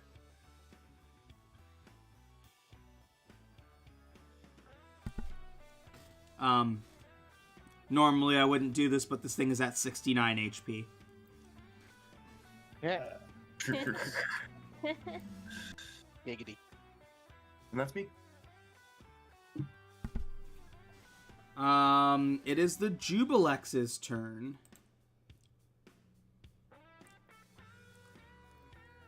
The Jubilex cannot regenerate right now.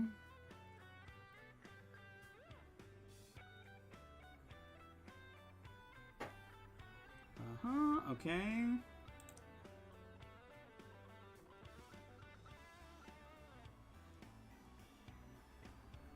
Okay, it's just gonna make some Acid Lash attacks. This one's on you, Dilwich. Which it fails horribly. This one is on you, Thrune. Okay. Yeah, 32 hits. So this is actually acid damage. It's 28 acid damage. Alright, so I'll take 14. And then its last attack will be on Dilwich.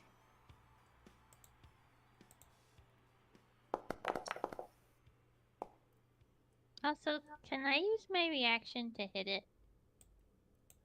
With Oh, because it attacked me? Sentinel. Yes. Okay, I'm gonna hit it.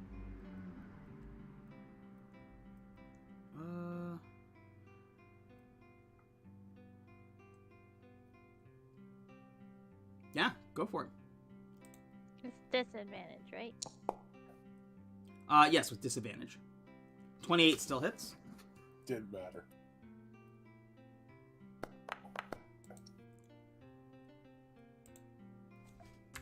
For 13. Stop hitting my friends. Okay. And that's the Jubilex's turn as it just whips out at you with some acid tentacles. Golemov. Oh, I pull out the sword and I'm like, ah! Oh, it doesn't move me forward, is it? How do you do that? Just grab your character and pull him forward. Ah! Shit! And because that's as far as I can go. You just stop short and you're just like, oh, oh. Dilwich.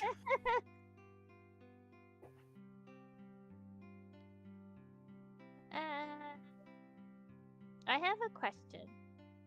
Has it been an hour?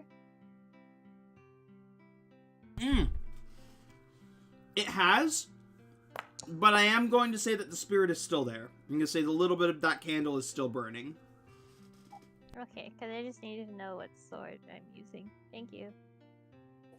Just shuffling through your golf bag. Oh, I didn't roll with this disadvantage. I roll again.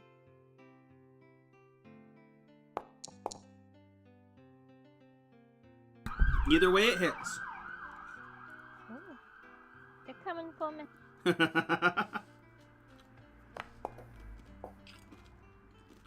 Stop rolling max damage. Why? You're gonna curse us later. I'm sorry. This thing is like, it's like, how is this possible in your heads? And you can see that it's starting to lose shape. Oh. It'll be like you didn't take the option for the extra body parts that weren't ours. Thrune. We could be friends. You could help us through this place. Why Yeah. can't we be friends? Where's the dragon? No dragon. She rolled a 1. No, where's the dragon? Yeah, I'm just gonna hit it. Reckless to cancel out the disadvantage. 19. 19 hits. For 23. How do you think you destroy this giant ooze monster fiend thing with your final blow? Like, Throne's sitting there huffing and puffing because he's all poisoned, and it's just like he can't really raise his maces up, so he just drops one of his maces down and just slaps his tail at it and just goes careening into it, and then he just falls down to one knee as it just like the mace just rips a big goblet of flesh out of it. The Jubilex starts to rumble as it can no longer hold its shape and starts to fall apart and basically rain down ooze on all three of you. Oh. No. That is the end of combat. Oh man, I didn't even get to swing my sword. It was a good effort. Oh, I'm gonna start scraping all this ooze off of me. Yep. Do you want to wash it off with some dill milk? Dill milk? Yeah. I'm gonna assume this is down done. Then. Dilwich, So we continue. as this thing falls apart, it is about this time that now your candle burns all the way down and releases that spirit. Oh, goodbye. I'm left with the nub. Goodbye, friend.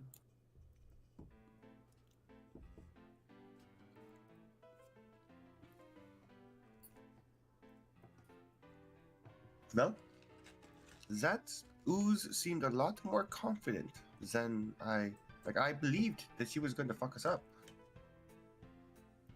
I mean, that was kind of uneventful. As Thrune is still like got like this like fucking noxious poison ooze, like you guys are all running up to him and you're feeling weaker just being around him as he's scraping it off. Yes, but Shrun gets hurt all the time. Yeah, Throne's just like scraping this thing off, like all the ooze off, and using dill milk to cleanse himself.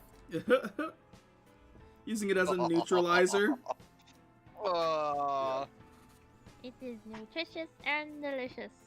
Mm. It's slightly acidic. What? No.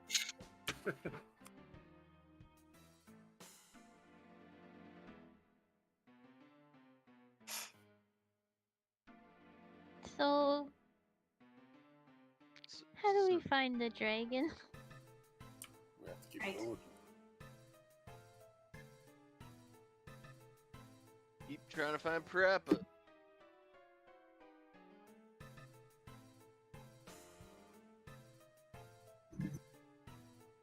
Yes, let's find your friend and the hell out of this place.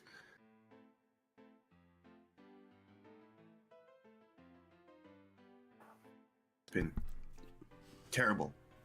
Well, at least we're all back together again. Mm-hmm. I've only been to like 4 places in my life. And this is by far the worst.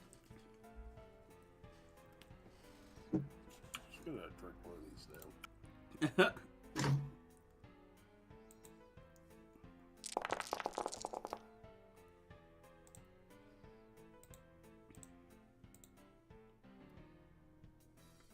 Oh, lovely.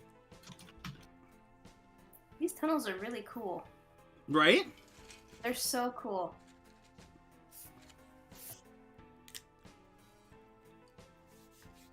I feel like I'm in a vein. Yeah, it's like a really bizarre Mrs. Frizzle's field trip. Yeah, it is. Magic school bus R-rated. Yeah. I mean, the Magic School Bus was R-rated. They got schnizzed on by a fish. Yeah. Oh my god, I forgot about that. All right. Whenever What are you watching? Miners getting skeeted on. Yeah. Whenever you're ready, go ahead and make your hex rolls. I will mark this deadly encounter off on the grid. I imagine it was probably on a few spots on the grid because it kept following us around. It still only counts as one encounter. There's still many other horrors around here. Oh my gosh. I won't say many. You've knocked off 2 deadly encounters. This is a fairly gross, deadly area, but like hopefully, depending on your rolls, you're not landing on another one soon. You'd have to roll pretty bad to do that.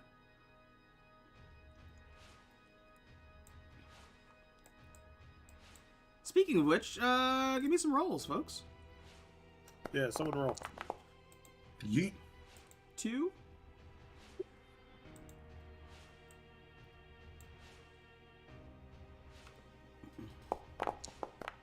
And a 4. Get the fuck out of here. You all start moving. You round one corner, you round another corner, and in the center of the room that you walk into, or into the hallway you walk into, you find a dungeon shiv sticking out of the ground. Fuck's sakes. Huh. Alright. Let's keep moving. I regret giving the paint to Deacon. We maybe could have used it. We're gonna make sure the shiv isn't like getting tangled in the stupid bullshit again. No, you haven't been gone long enough for that to start to grow over again.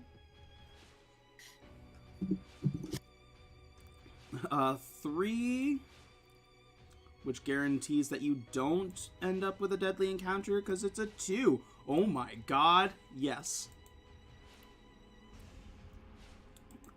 Okay, I need a D8 roll.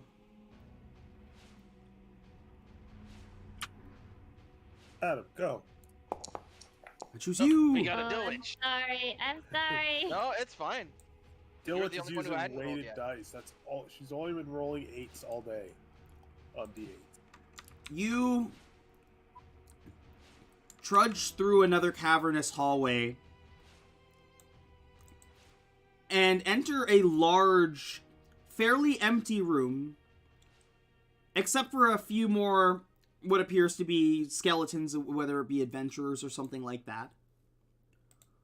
On one of those skeletons appears to be a very ornate-looking helmet. Hold on one second here.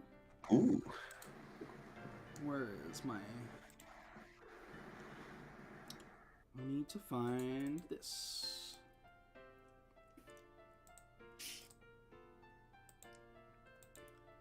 Will it let me... What if I go like this? Okay, yeah.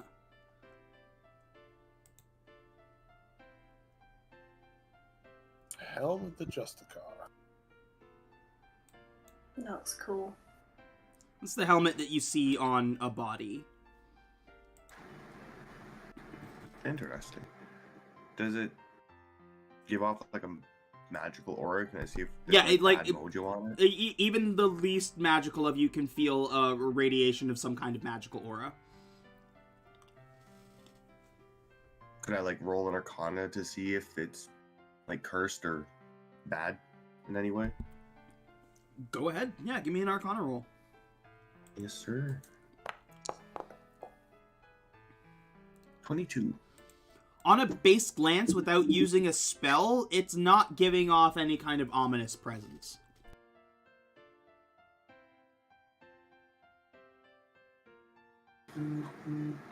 But I do not have identify, so it seems fine to me. I go poke it with the dead man's arm. Do you think you could fit this on top of your gimp mask, Golemov? I mean, doesn't look like it'll fit my head. I mean, These if I ears. could feel the magic from it, then I believe it probably resized to. Magic items have a way of doing shit like that. Don't you need one? I don't need a helmet. Why do I need a helmet? You probably need a helmet. Yeah, you're You've squishy. fallen out of the sky I- more often than I have. I'm not squishy at all. What are you talking about? I'm gonna poke I'm it. gonna poke you with the dead man's arm. I mean, it's leathery. You.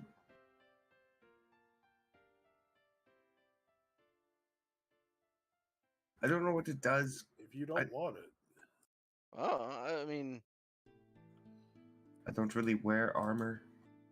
I don't know if I can use it or not. Thrun, why don't you just like wrap it in a blanket, and then we can take it back to Decon for a proper inspection. yeah, I'll take it and stuff it in a pouch. Sure. Well, I mean, if it's anything like this sword, it kind of like let me know what it does when I grabbed it. It does So not. maybe that would let you know when you turn it on, when you put it on. Well, I think we're gonna have to spend some time tuning to it. Yes, but that's kind of the purpose of checking it before you touch it, because if there was bad things on it and you just touched it to find out what it does, Oh, fine, I'll try it. so, that's not my point. I'll take it and put it on. You go to put it on, it's not the same as with the sword, like, you don't learn anything about it. Okay. You look fabulous, though. Absolutely dashing. Sorry, so am I putting this on Thrun's character sheet or Golemov's? Golemov.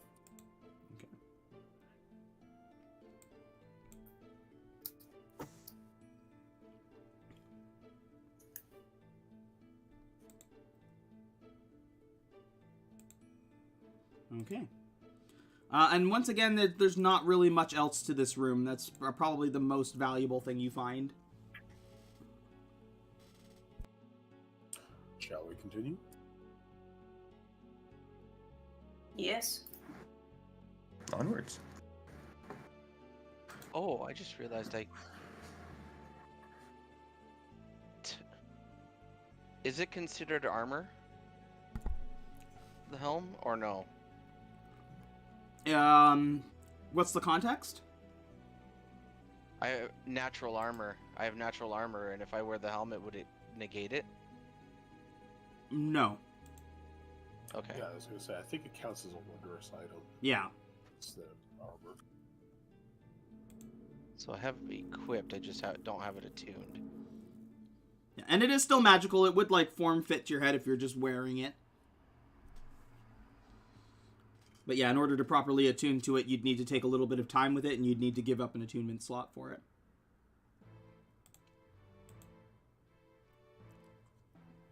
Does it give me the AC bonus without being attuned?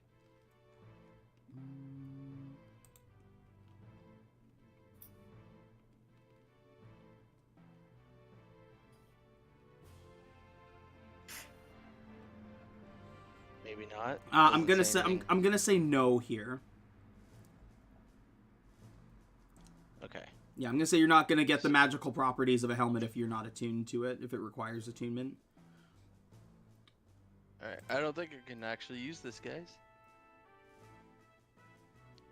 Well, But just I'll hang hold on it to it. for now. All right. Toss it in my bag of holding. Yeah. And then you know the rules, and so do I. No, I thought it looked great on top of the gimp mask. Should definitely but keep it on. But it does nothing, so. Except look amazing.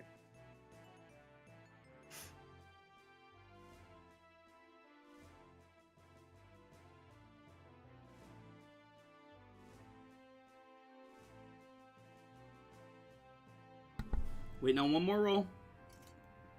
Oops. I rolled last time.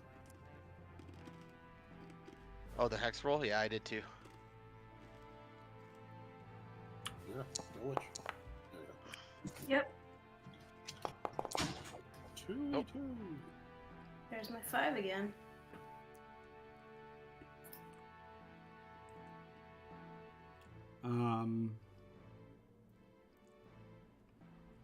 I'm gonna let you choose which dice you reroll, but I'm going to let you reroll one of those dice. Just use the 5. Sorry? Use nearest 5. No. What I'm saying is either the 2 or the 5 are going to bring you to the same place, and I need that as somebody to reroll one of those numbers. So I'm gonna say to reroll, or I'll let you choose to reroll the 2 or the 5, but you need to reroll one of them.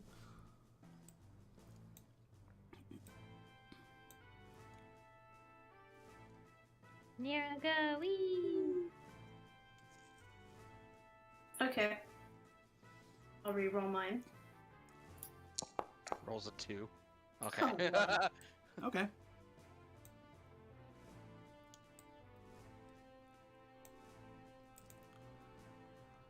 Go ahead and roll a d6 for me. Is that for anybody or just me? Anybody. Got it. Get the fuck out of here. Reroll that just because you already have a mimic backpack. Oh, Oh, we find another one. One for everybody. Everybody gets one. Moving down this stretch of hallway, you see something moving across the ground. And you're not quite sure about what it is at first, but upon closer look, as it's like kind of like moving past you, you can see that it is a tiny, like, palm-sized gelatinous cube. I take out my shoulder cannons. Keep it. No, I want to keep it. It's a little jiggle cube just slithered around. Is there any way I can keep it? Can I put it in the palm of the hand of the skeleton hand and then walk around with it? You go to pick it up and it like kind of like looks a little bit and then like crawls onto the skeleton hand and starts like dissolving like a piece of like decayed flesh on it. Oh my god. You're the new Wet Tony. oh. You can name him Wet Tony Jr.? Oh, that's incredible. Okay, hold on a second. Wet TJ?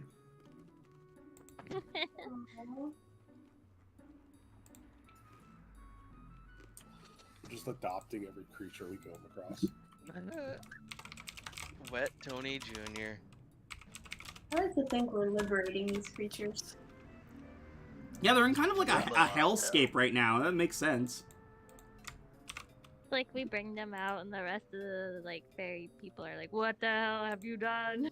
Actually, the mouth is probably happy we're grabbing this acid thing burning its insides. You're like This was the cause of its acid reflux. you're like releasing all of the prisoners from this place. Hold on. Let me. Tonight there's gonna be a jailbreak. Do I have? I actually just made slimes for my Saturday game, so I should have some extra ones here.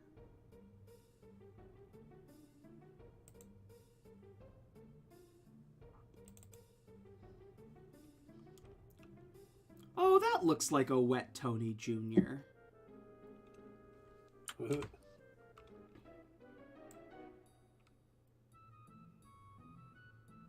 No, not that one. Let's go with that one.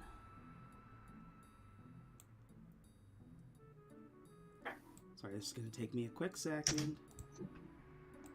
Save. I'll just save it to desktop for now. Wet TJ.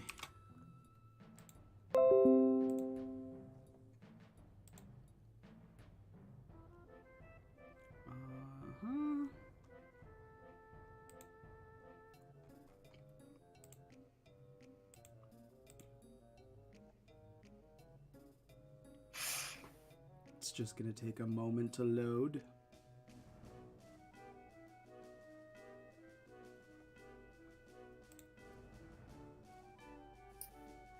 And then I should be able to show image. There we go. I'll give you Wet Tony Jr.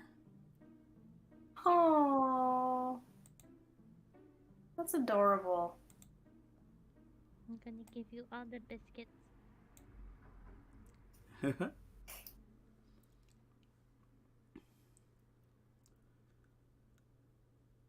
All right, and that's it. You find Wet Tony Jr. and not much else in this hex space. That's adorable. Let's continue. Yeah, you're getting all the pets. It's a 3. No, stop it. Why do you guys so desperately want to fight things? Do you want me to re-roll that then? You're landing on every. You know what? I'm skipping over this space. We're gonna push the story forward a little bit because you have landed on every single encounter space. We'll just fight everything in here. I figure your luck would be a little bit better, but this is fucking ridiculous. And I mean, you're still gonna need to roll to be able to get out. So. Yeah. So still, you come across another hallway. It leads around, and you hear almost like a snoring sound. You weave around a little bit more, and you see a large sleeping, I believe it was a red dragon. Hey. Yes. Adult red dragon. Grappa! With like the Kanye shades and like gold chains. He is Like rushing him. he is wrapped in this like almost like in this like skin. It's like the flesh has started to grow around him. He's still asleep, and beyond you see a weird like skeletal figure that is trapped almost in the wall. Show players. Wait. Can I just show this? Yeah, show players. Can you see? Ugh. Ooh, Oh, cool. that is really cool looking. Ooh. Its eyes rest. Village, take his jawbone. Its eyes rest upon you, and seeing you come forth, it starts to whisper something in Sylvan.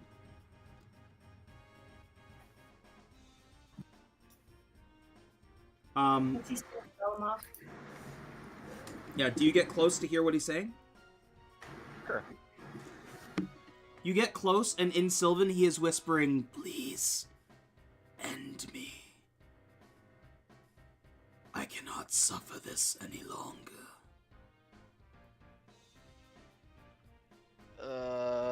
Guys, he's saying that he wants to die. Oh, I take out my little shoulder cannons.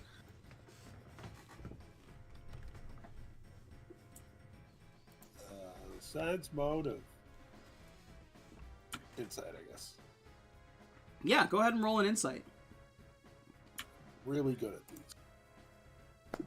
Figured I should probably be doing that too, like, because I'm talking to him. He's on the up and up. Kill him. Golemov, on that 27 insight, He's not being insidious. This, just looking into his eyes and looking at the state of him, you know medicine, you know a body. This, whatever this being is, has been here probably for centuries. He looks almost mummified. The look in his eyes is desperate. I'll be okay. I'm gonna look at him and be like, "All right, you sure about this?" It looks and it's like, I do not wish to live down here forever. I cannot. So if you made it to take the this surface, existence. It like looks and it's like, why would you do that for me? I mean, you're a prisoner of this stupid bitch here, so you're probably not bad. He blinks and he says, bitch. Do you refer... And now he's speaking in common. He says, do you refer to Titania? Oh yeah. You are enemies of Titania? Yeah. We're enemies of most. It blinks again. He says, my name is Van Siladiel. I am the first Fey King of this land. Oh damn. Yeah, I highly recommend we try to save him. Thrude's gonna stride forward and like look at this guy. He's like, if we get you out, can you help our friend here? It looks... Yeah, let's try and get you out of here. Yeah. It looks down and it says, my power is stifled by Titania. But if you free me, I will do what I can to save your friend.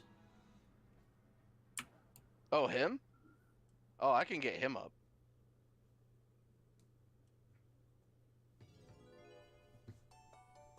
But if you want to help us against Titania, that's a different story. The figure nods and says, I have my own grudge with Titania. I do not know you, but I do not think you an enemy. I will help you if you can free me. All I think right. we can use his help. Thrun, can you get him down? Yeah, what's he being held up by? So it's almost like Han frozen in carbonite. Like he is embedded within the wall of this of the creature, the maw. But from years of like in decades and centuries of him rotting and decaying here, it's almost like rock. It's not like flesh now where he is. It's almost like he's trapped in like crystal stone. And Okay. observing close I'll- enough, you're not sure how much like what is wall and what is him. Ooh, stone. I'm going to like where I think he is. I'm going to move over about another half a foot, like from where like I believe like the wall stops and he starts. I'm gonna move over away from him, like another half foot, and I'm gonna start using my mace to chip away at the wall. I'm proficient with mason tools. Could I try to help out with this? Sure. Go ahead and use your mason's tools.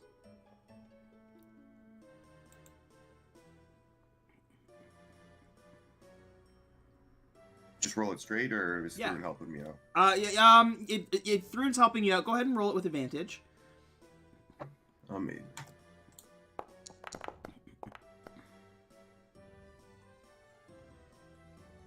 27. 27. Yeah, you manage, with Thrun's help, you manage to start being able to chip the rock away, almost in a way that in points where you don't think you can chip away the rock without hurting the body, you just chip around it so that parts of the rock are just becoming parts of his body.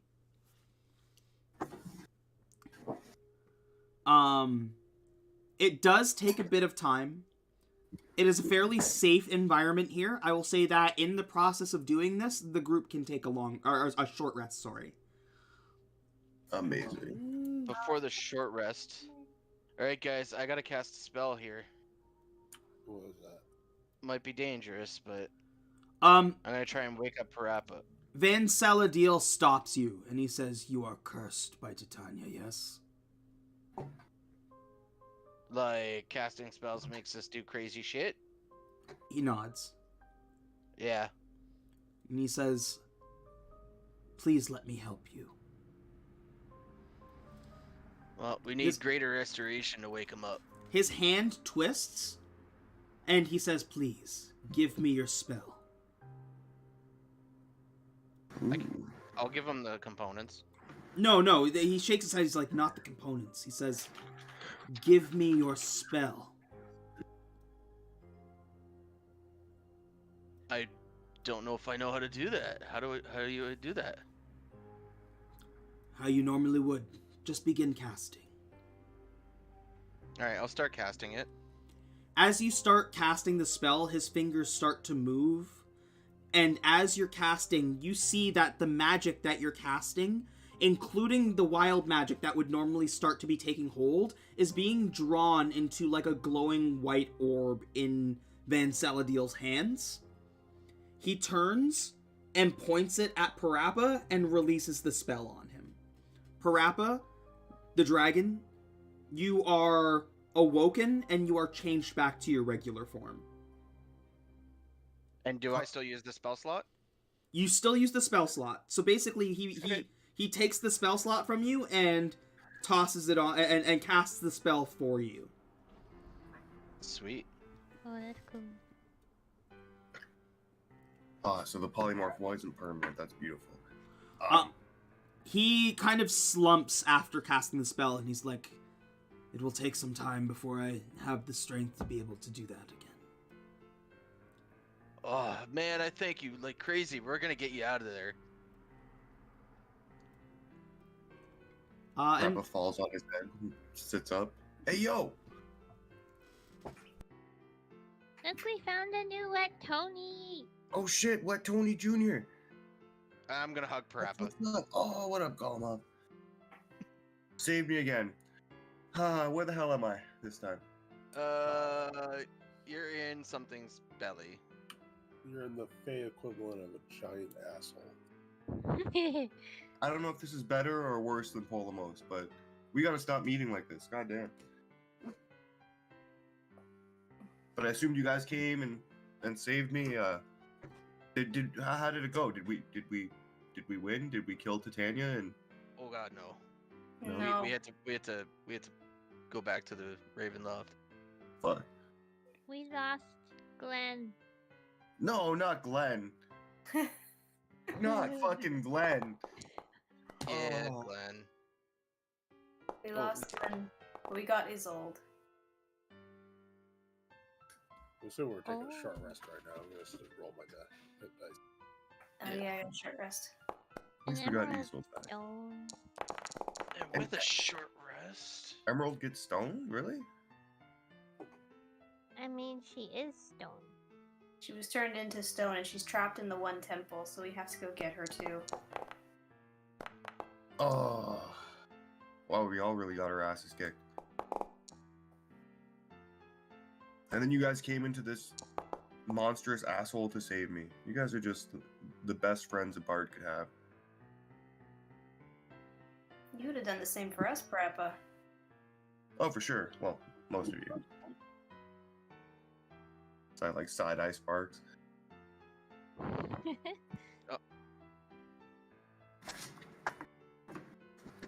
Oh. So I'm gonna do that. And I will get back that 5th level spell slot.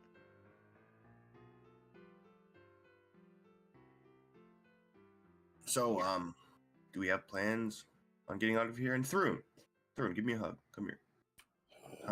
How do we leave? the way we came in, which we found twice already, apparently. Would Parappa have gotten that short rest as well? Yeah, so, like, that in the process of digging Van Saladil out, I'm assuming that's when Golemov would have attempted the spell. And Van Saladil's hand was already free, so to be able to cast the spell, so you would still have time to be able to do a short rest yourself. Actually, isn't technically Parappa been sleeping for like a day and a half? No, he was in a form of stasis. He was locked in as to whatever he left off as. Do I like remember anything, or is the last thing I remember just turning myself into a dragon and then yeah, you remember becoming a dragon, and then you don't remember much else because you fell asleep. Okay, so it's been like 3 seconds in my perspective. Oh, I'm awake now. So how do we get in contact with Decon? Isn't he to circle us back to the Ravenloft? Well, that's the thing. He was supposed to be our ticket out of here, but he got tethered away. Right. Can Sparks communicate with him? I can do certain things. What if we go back to the mouth hole and then Spoon fries up and then like, okay, we're ready to go out, and then he comes back down and puts us out. You will remember, especially Sparks, you will remember that Decon dropped with you to place a teleportation circle for you to be able to return. You just need to get back to the entrance. Okay. Okay. Oh, he placed a teleport circle down? Yes. Yeah. Yeah, that was the reason he dropped originally. Well, like, just because you don't have Wes here to remind you with either character. if you guys don't want to go through the dungeon again, I had like Prap is saying this, I learned that spell from Decon. I can teleport. It just if he gets us out of here fast, I'm off the road. It might make me fall asleep again. I don't know. I mean, this time we can carry you out of here. The other thing I will note, Parappa, is that what he uses for his connection directly to the Ravenloft is different from a regular teleportation circle. So I wouldn't be able to use that to get out of here? Yeah, you would know that. Okay. Let's And just onward. let's just get to that mouth after we get this this dude out, and let's bring him back with us. Yep, agreed. Dude, maybe someone at the bar knows how to help him out, like to kind of fix his body a bit. I could polymorph him into a dragon. Let's lay off the spells right now. They do some fucked up shit, man. I've seen some things. Van Saladil looks and says, "Once I am free and have had some time to recover, I can undo Titania's curse." Oh, dude. That's what's up. I like this guy. Undo might be the wrong choice of words.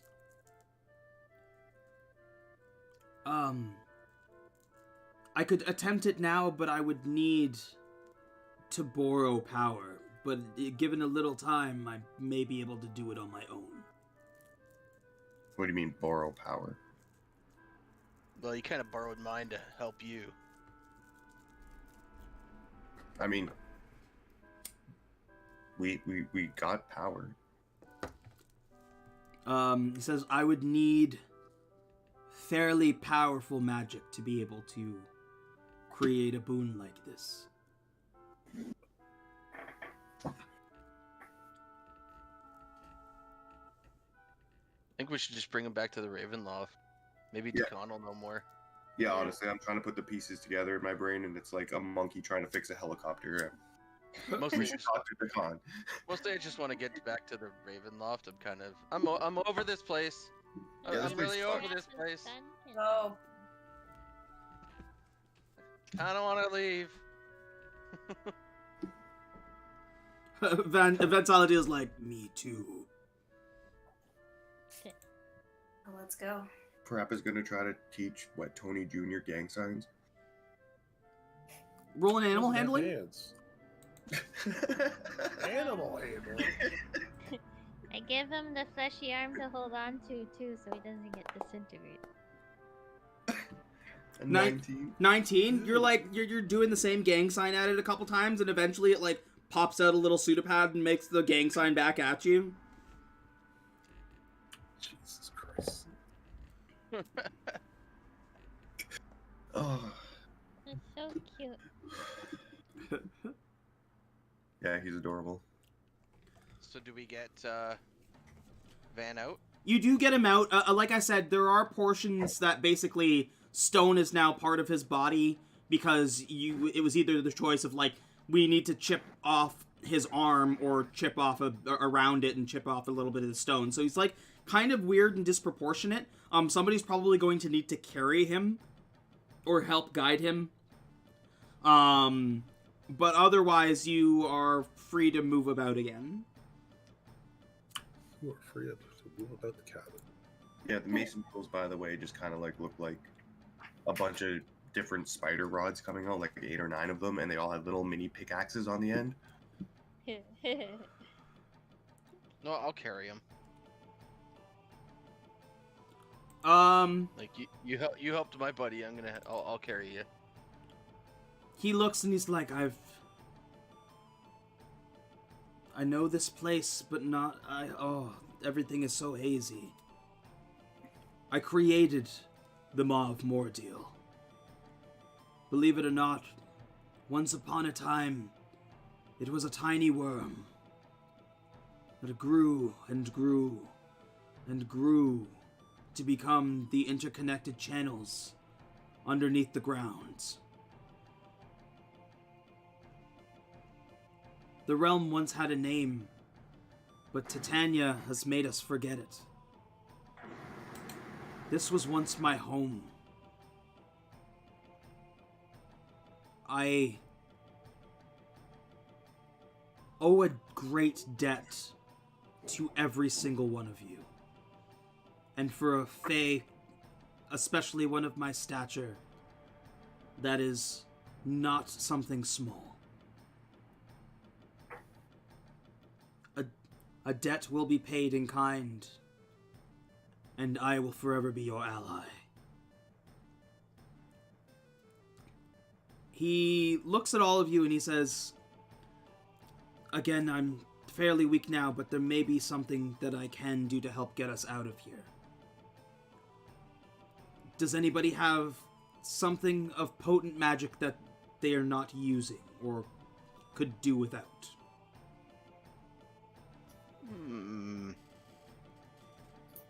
I'll look in my bag. I'll be like, "Do we care about the helmet?" I mean, I don't need it. Neither do I. What does it do? We don't know. We just know it's a magic helmet. He says, show it to me? I'll show it to him. You watch him kind of like go into like a deep thought after he looks at it, and he's like, the helm of the Justicars. And he goes on to explain it in explicit detail. I'm going to read the exact information on this item. This helm once belonged to Grand Mage Arbiter Elodie Scolian, the preeminent leader of the surviving Justicar Order. Designed to eliminate the threat that all mages pose to the non-magical populace, the wearer of this helmet has an uncanny resilience against spells of all kinds. While wearing this helmet, you gain a +1 bonus to AC, you have advantage on saving throws against spells and other magical effects, and spell attacks have disadvantage against you. In addition, the helm has 12 charges and regains 2d6 expended charges daily at dawn. Whenever you're affected by a spell while wearing this helmet, you can use your reaction to learn the level of the spell and expend any number of charges from the helm, minimum 1 charge. If the number of charges is equal to or greater than the level of the triggering spell, you are unaffected by it. A cantrip is considered to be a first level spell for the purposes of this property. Wow. Oh, so it's just like a helmet. fuck you mage helmet.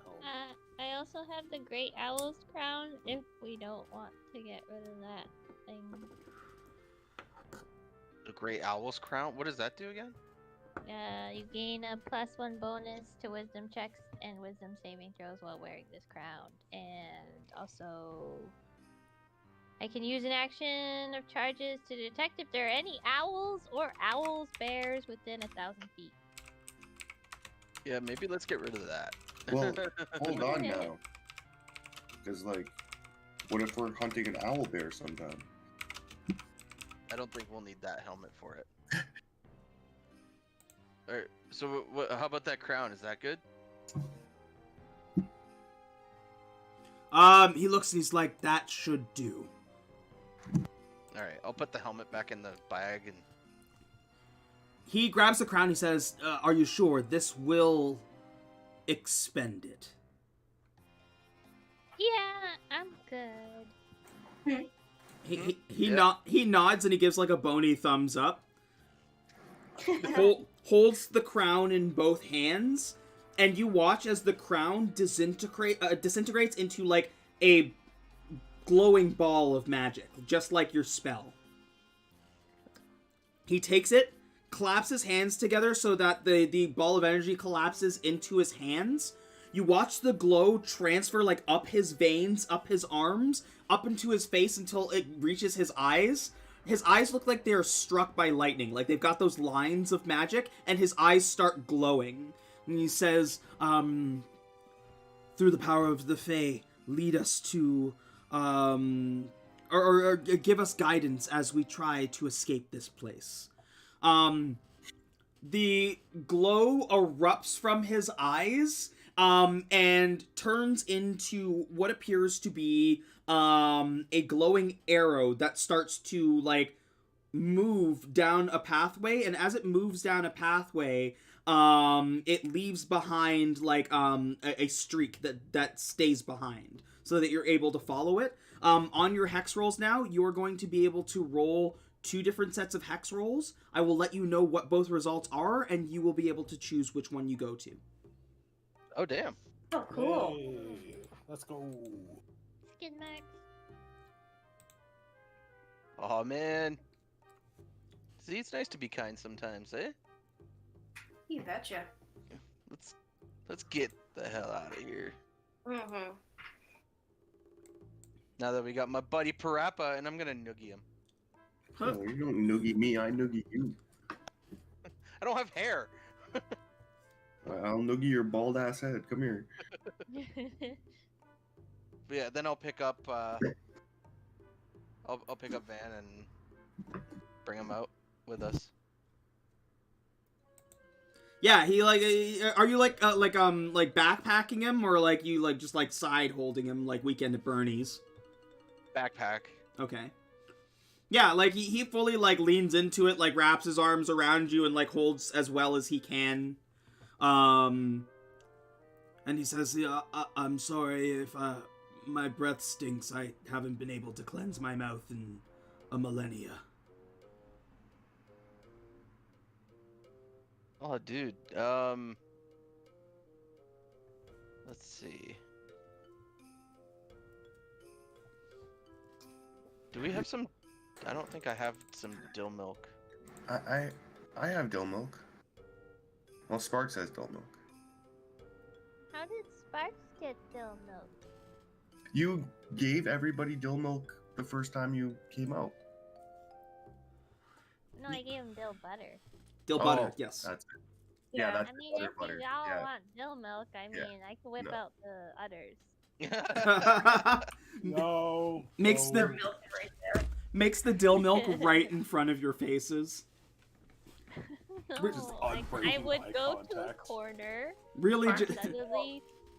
Yeah, I got the butter. really just show you how the sausage is made. Uh, No. I'm gonna give him some cloves. Some like maybe this will help a little bit to start. He nods. He kind of.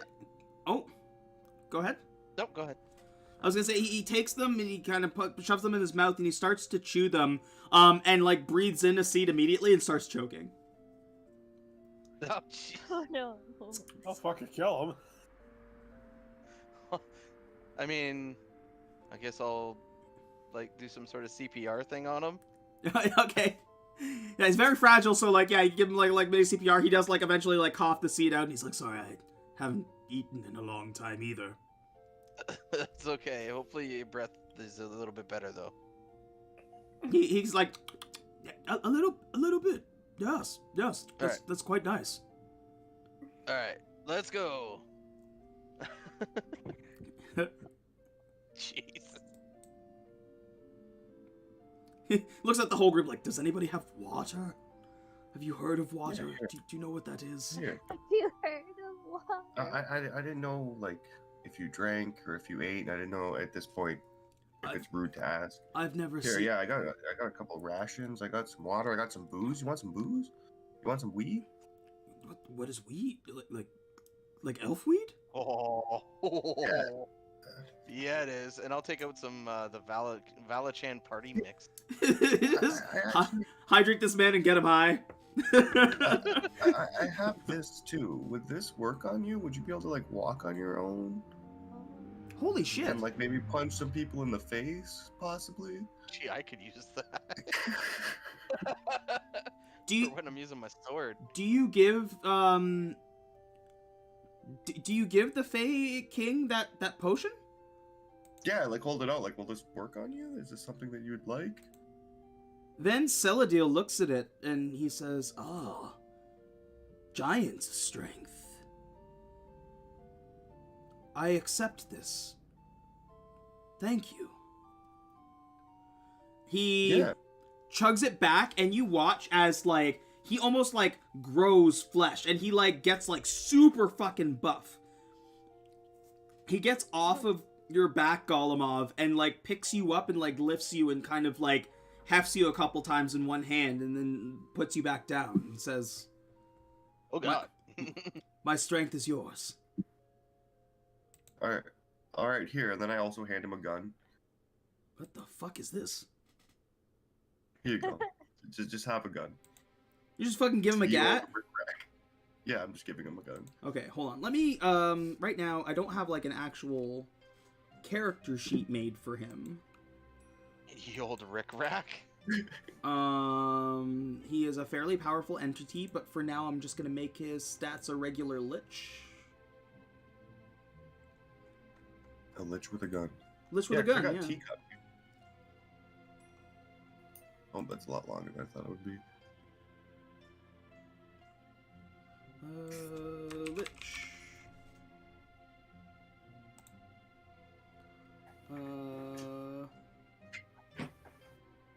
Vecna the Archlich? Sure.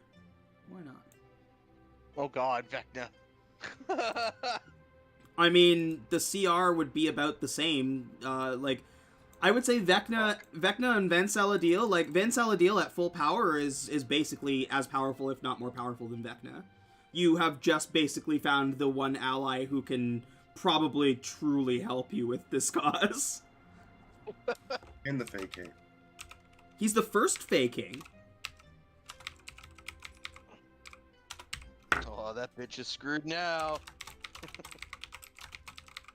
Okay, so I have to make a couple adjustments to the sheet. Yeah, I hope to see you shoot Titania in the face. 21 strength.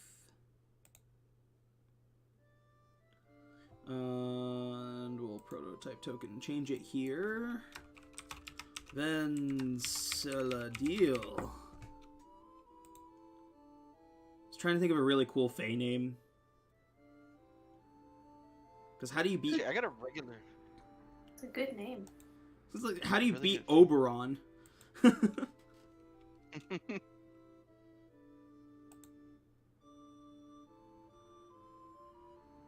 It'll be like, well, is this Timor you're liking? And I'm gonna give him a longsword. Oh shit. Not the nice one, but I have another longsword. You guys are just gearing him up.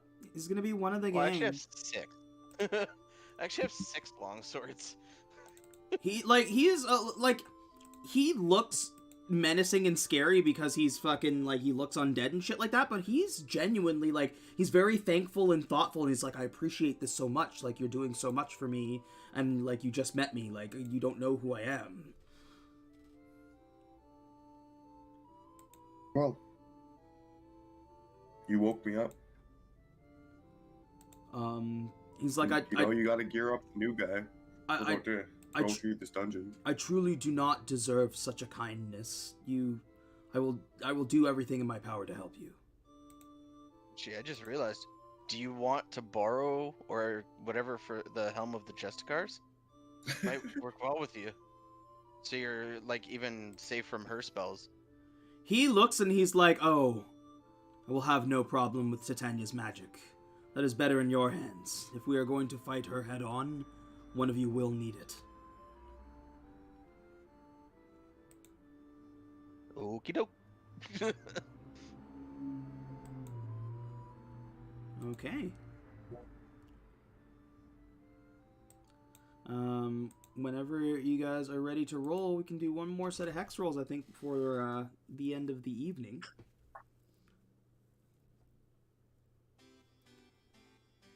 So roll it. Do the thing. You do it. Oh wait, hold on. I need to grab us a long sword from Golemov and a fucking gun from Parappa. Yeah, I grabbed 6 long swords because I thought I was gonna turn into that creature. Oh, that's the right. Six-armed, the Merilith. Yeah. You know how cool it would have been if you had become a Merilith permanently instead of an elephant? I mean, I probably would hate it, but also that's fucking baller. Right? Give me a week and we can all be Meriliths. We can all be dragons. Where are we here? Ye old Rick-Rack. How much ammo do you give him? I have a good amount of ammo. Where is it? I'll give him... I have no idea where my ammo is. Oh, there it is. I'll give him like 20. Okay, yeah. Fucking Platt. Van Saladiel, the first Fey King, Archlich of the Face, Screets, Shooter of Glizzies, Stealer of Souls. The thing I wish I had some drip for him, but... He's in drip, like if you notice, like he does have like this like crown that's like almost like indented into it's part of him now, but probably was something that was placed on him when he was like trapped in the wall, right? Yeah, he's dripped out. Now that he's free and moving around, like you don't know where they came from, but there's tiny little like face sprites that are hovering around him.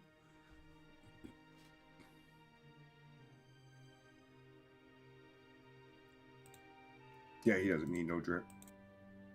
Yeah, look, he's got drip. He's dripped out. He's got like fucking gold like laden into his fucking chest plate. He's boss. He looks awesome. Yeah, it's baller. Okay, so 5 and 4 on the first one. Moisturize me.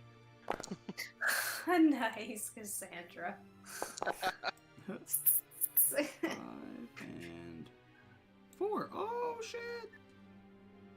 Oh, I have a feeling you're going to want to go that way. Yeah. Your choices are extremely deadly encounter or an exit.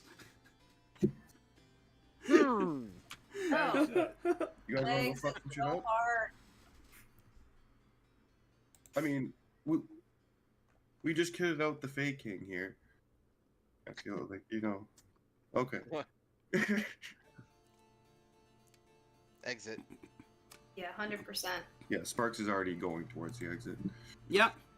Yeah, you follow this glowing arrow that's leading you, and it's like, oh, it looks like it found a way out? You come down the path, and the path almost, like, narrows and narrows and narrows, and now understanding that this thing is actually some kind of worm creature, would surmise that this is probably its butthole. Great. Does anybody have a large amount of dynamite or explosives?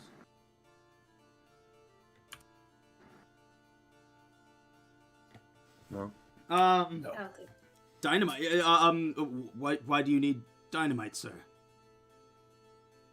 I mean, just to maybe kill this thing, take this place out. No, you can't kill them all. What? It It sucks. is part of the world.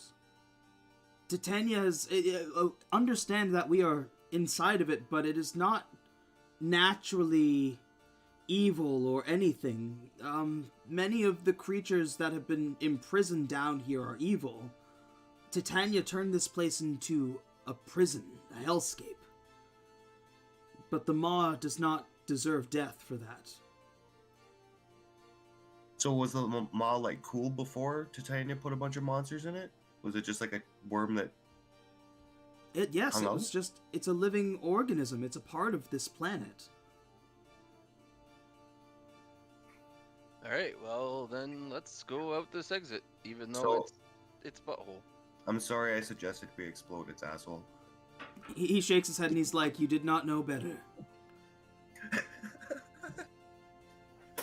Thanks, man. And you travel down the cavernous butthole. Thanks, BHG. Thanks.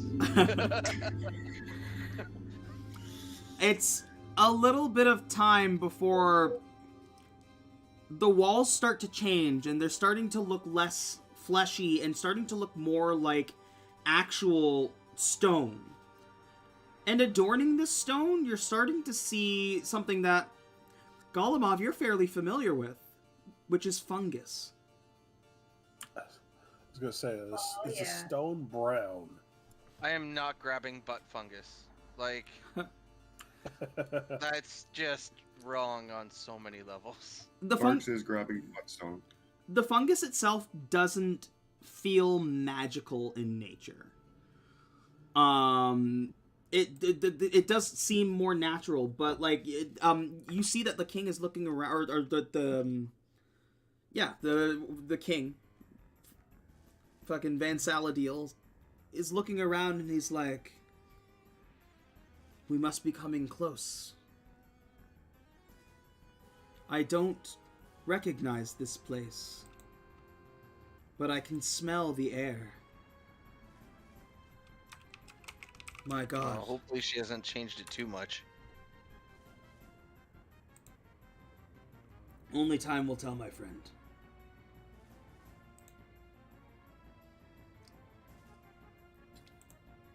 I guess we... Yeah. Continuing to travel through,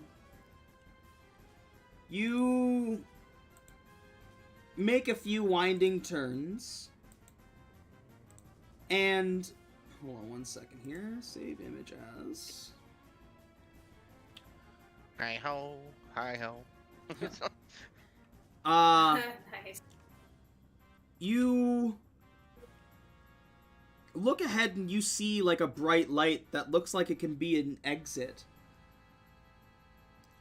But as you start to move towards the room where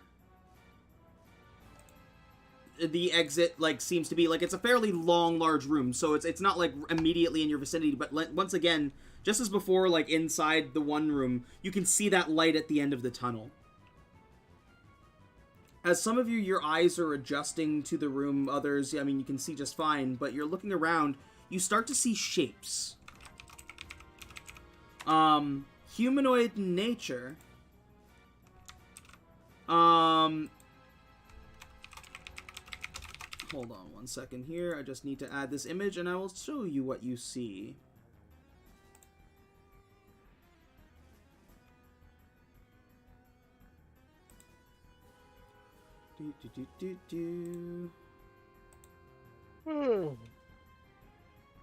La la la. Sorry, take a quick second here. Save. There we go.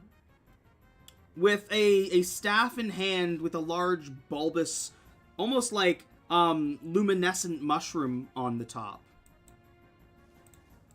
you see this. Oh. Golomov's eyes just go wide. There's a fungi boy.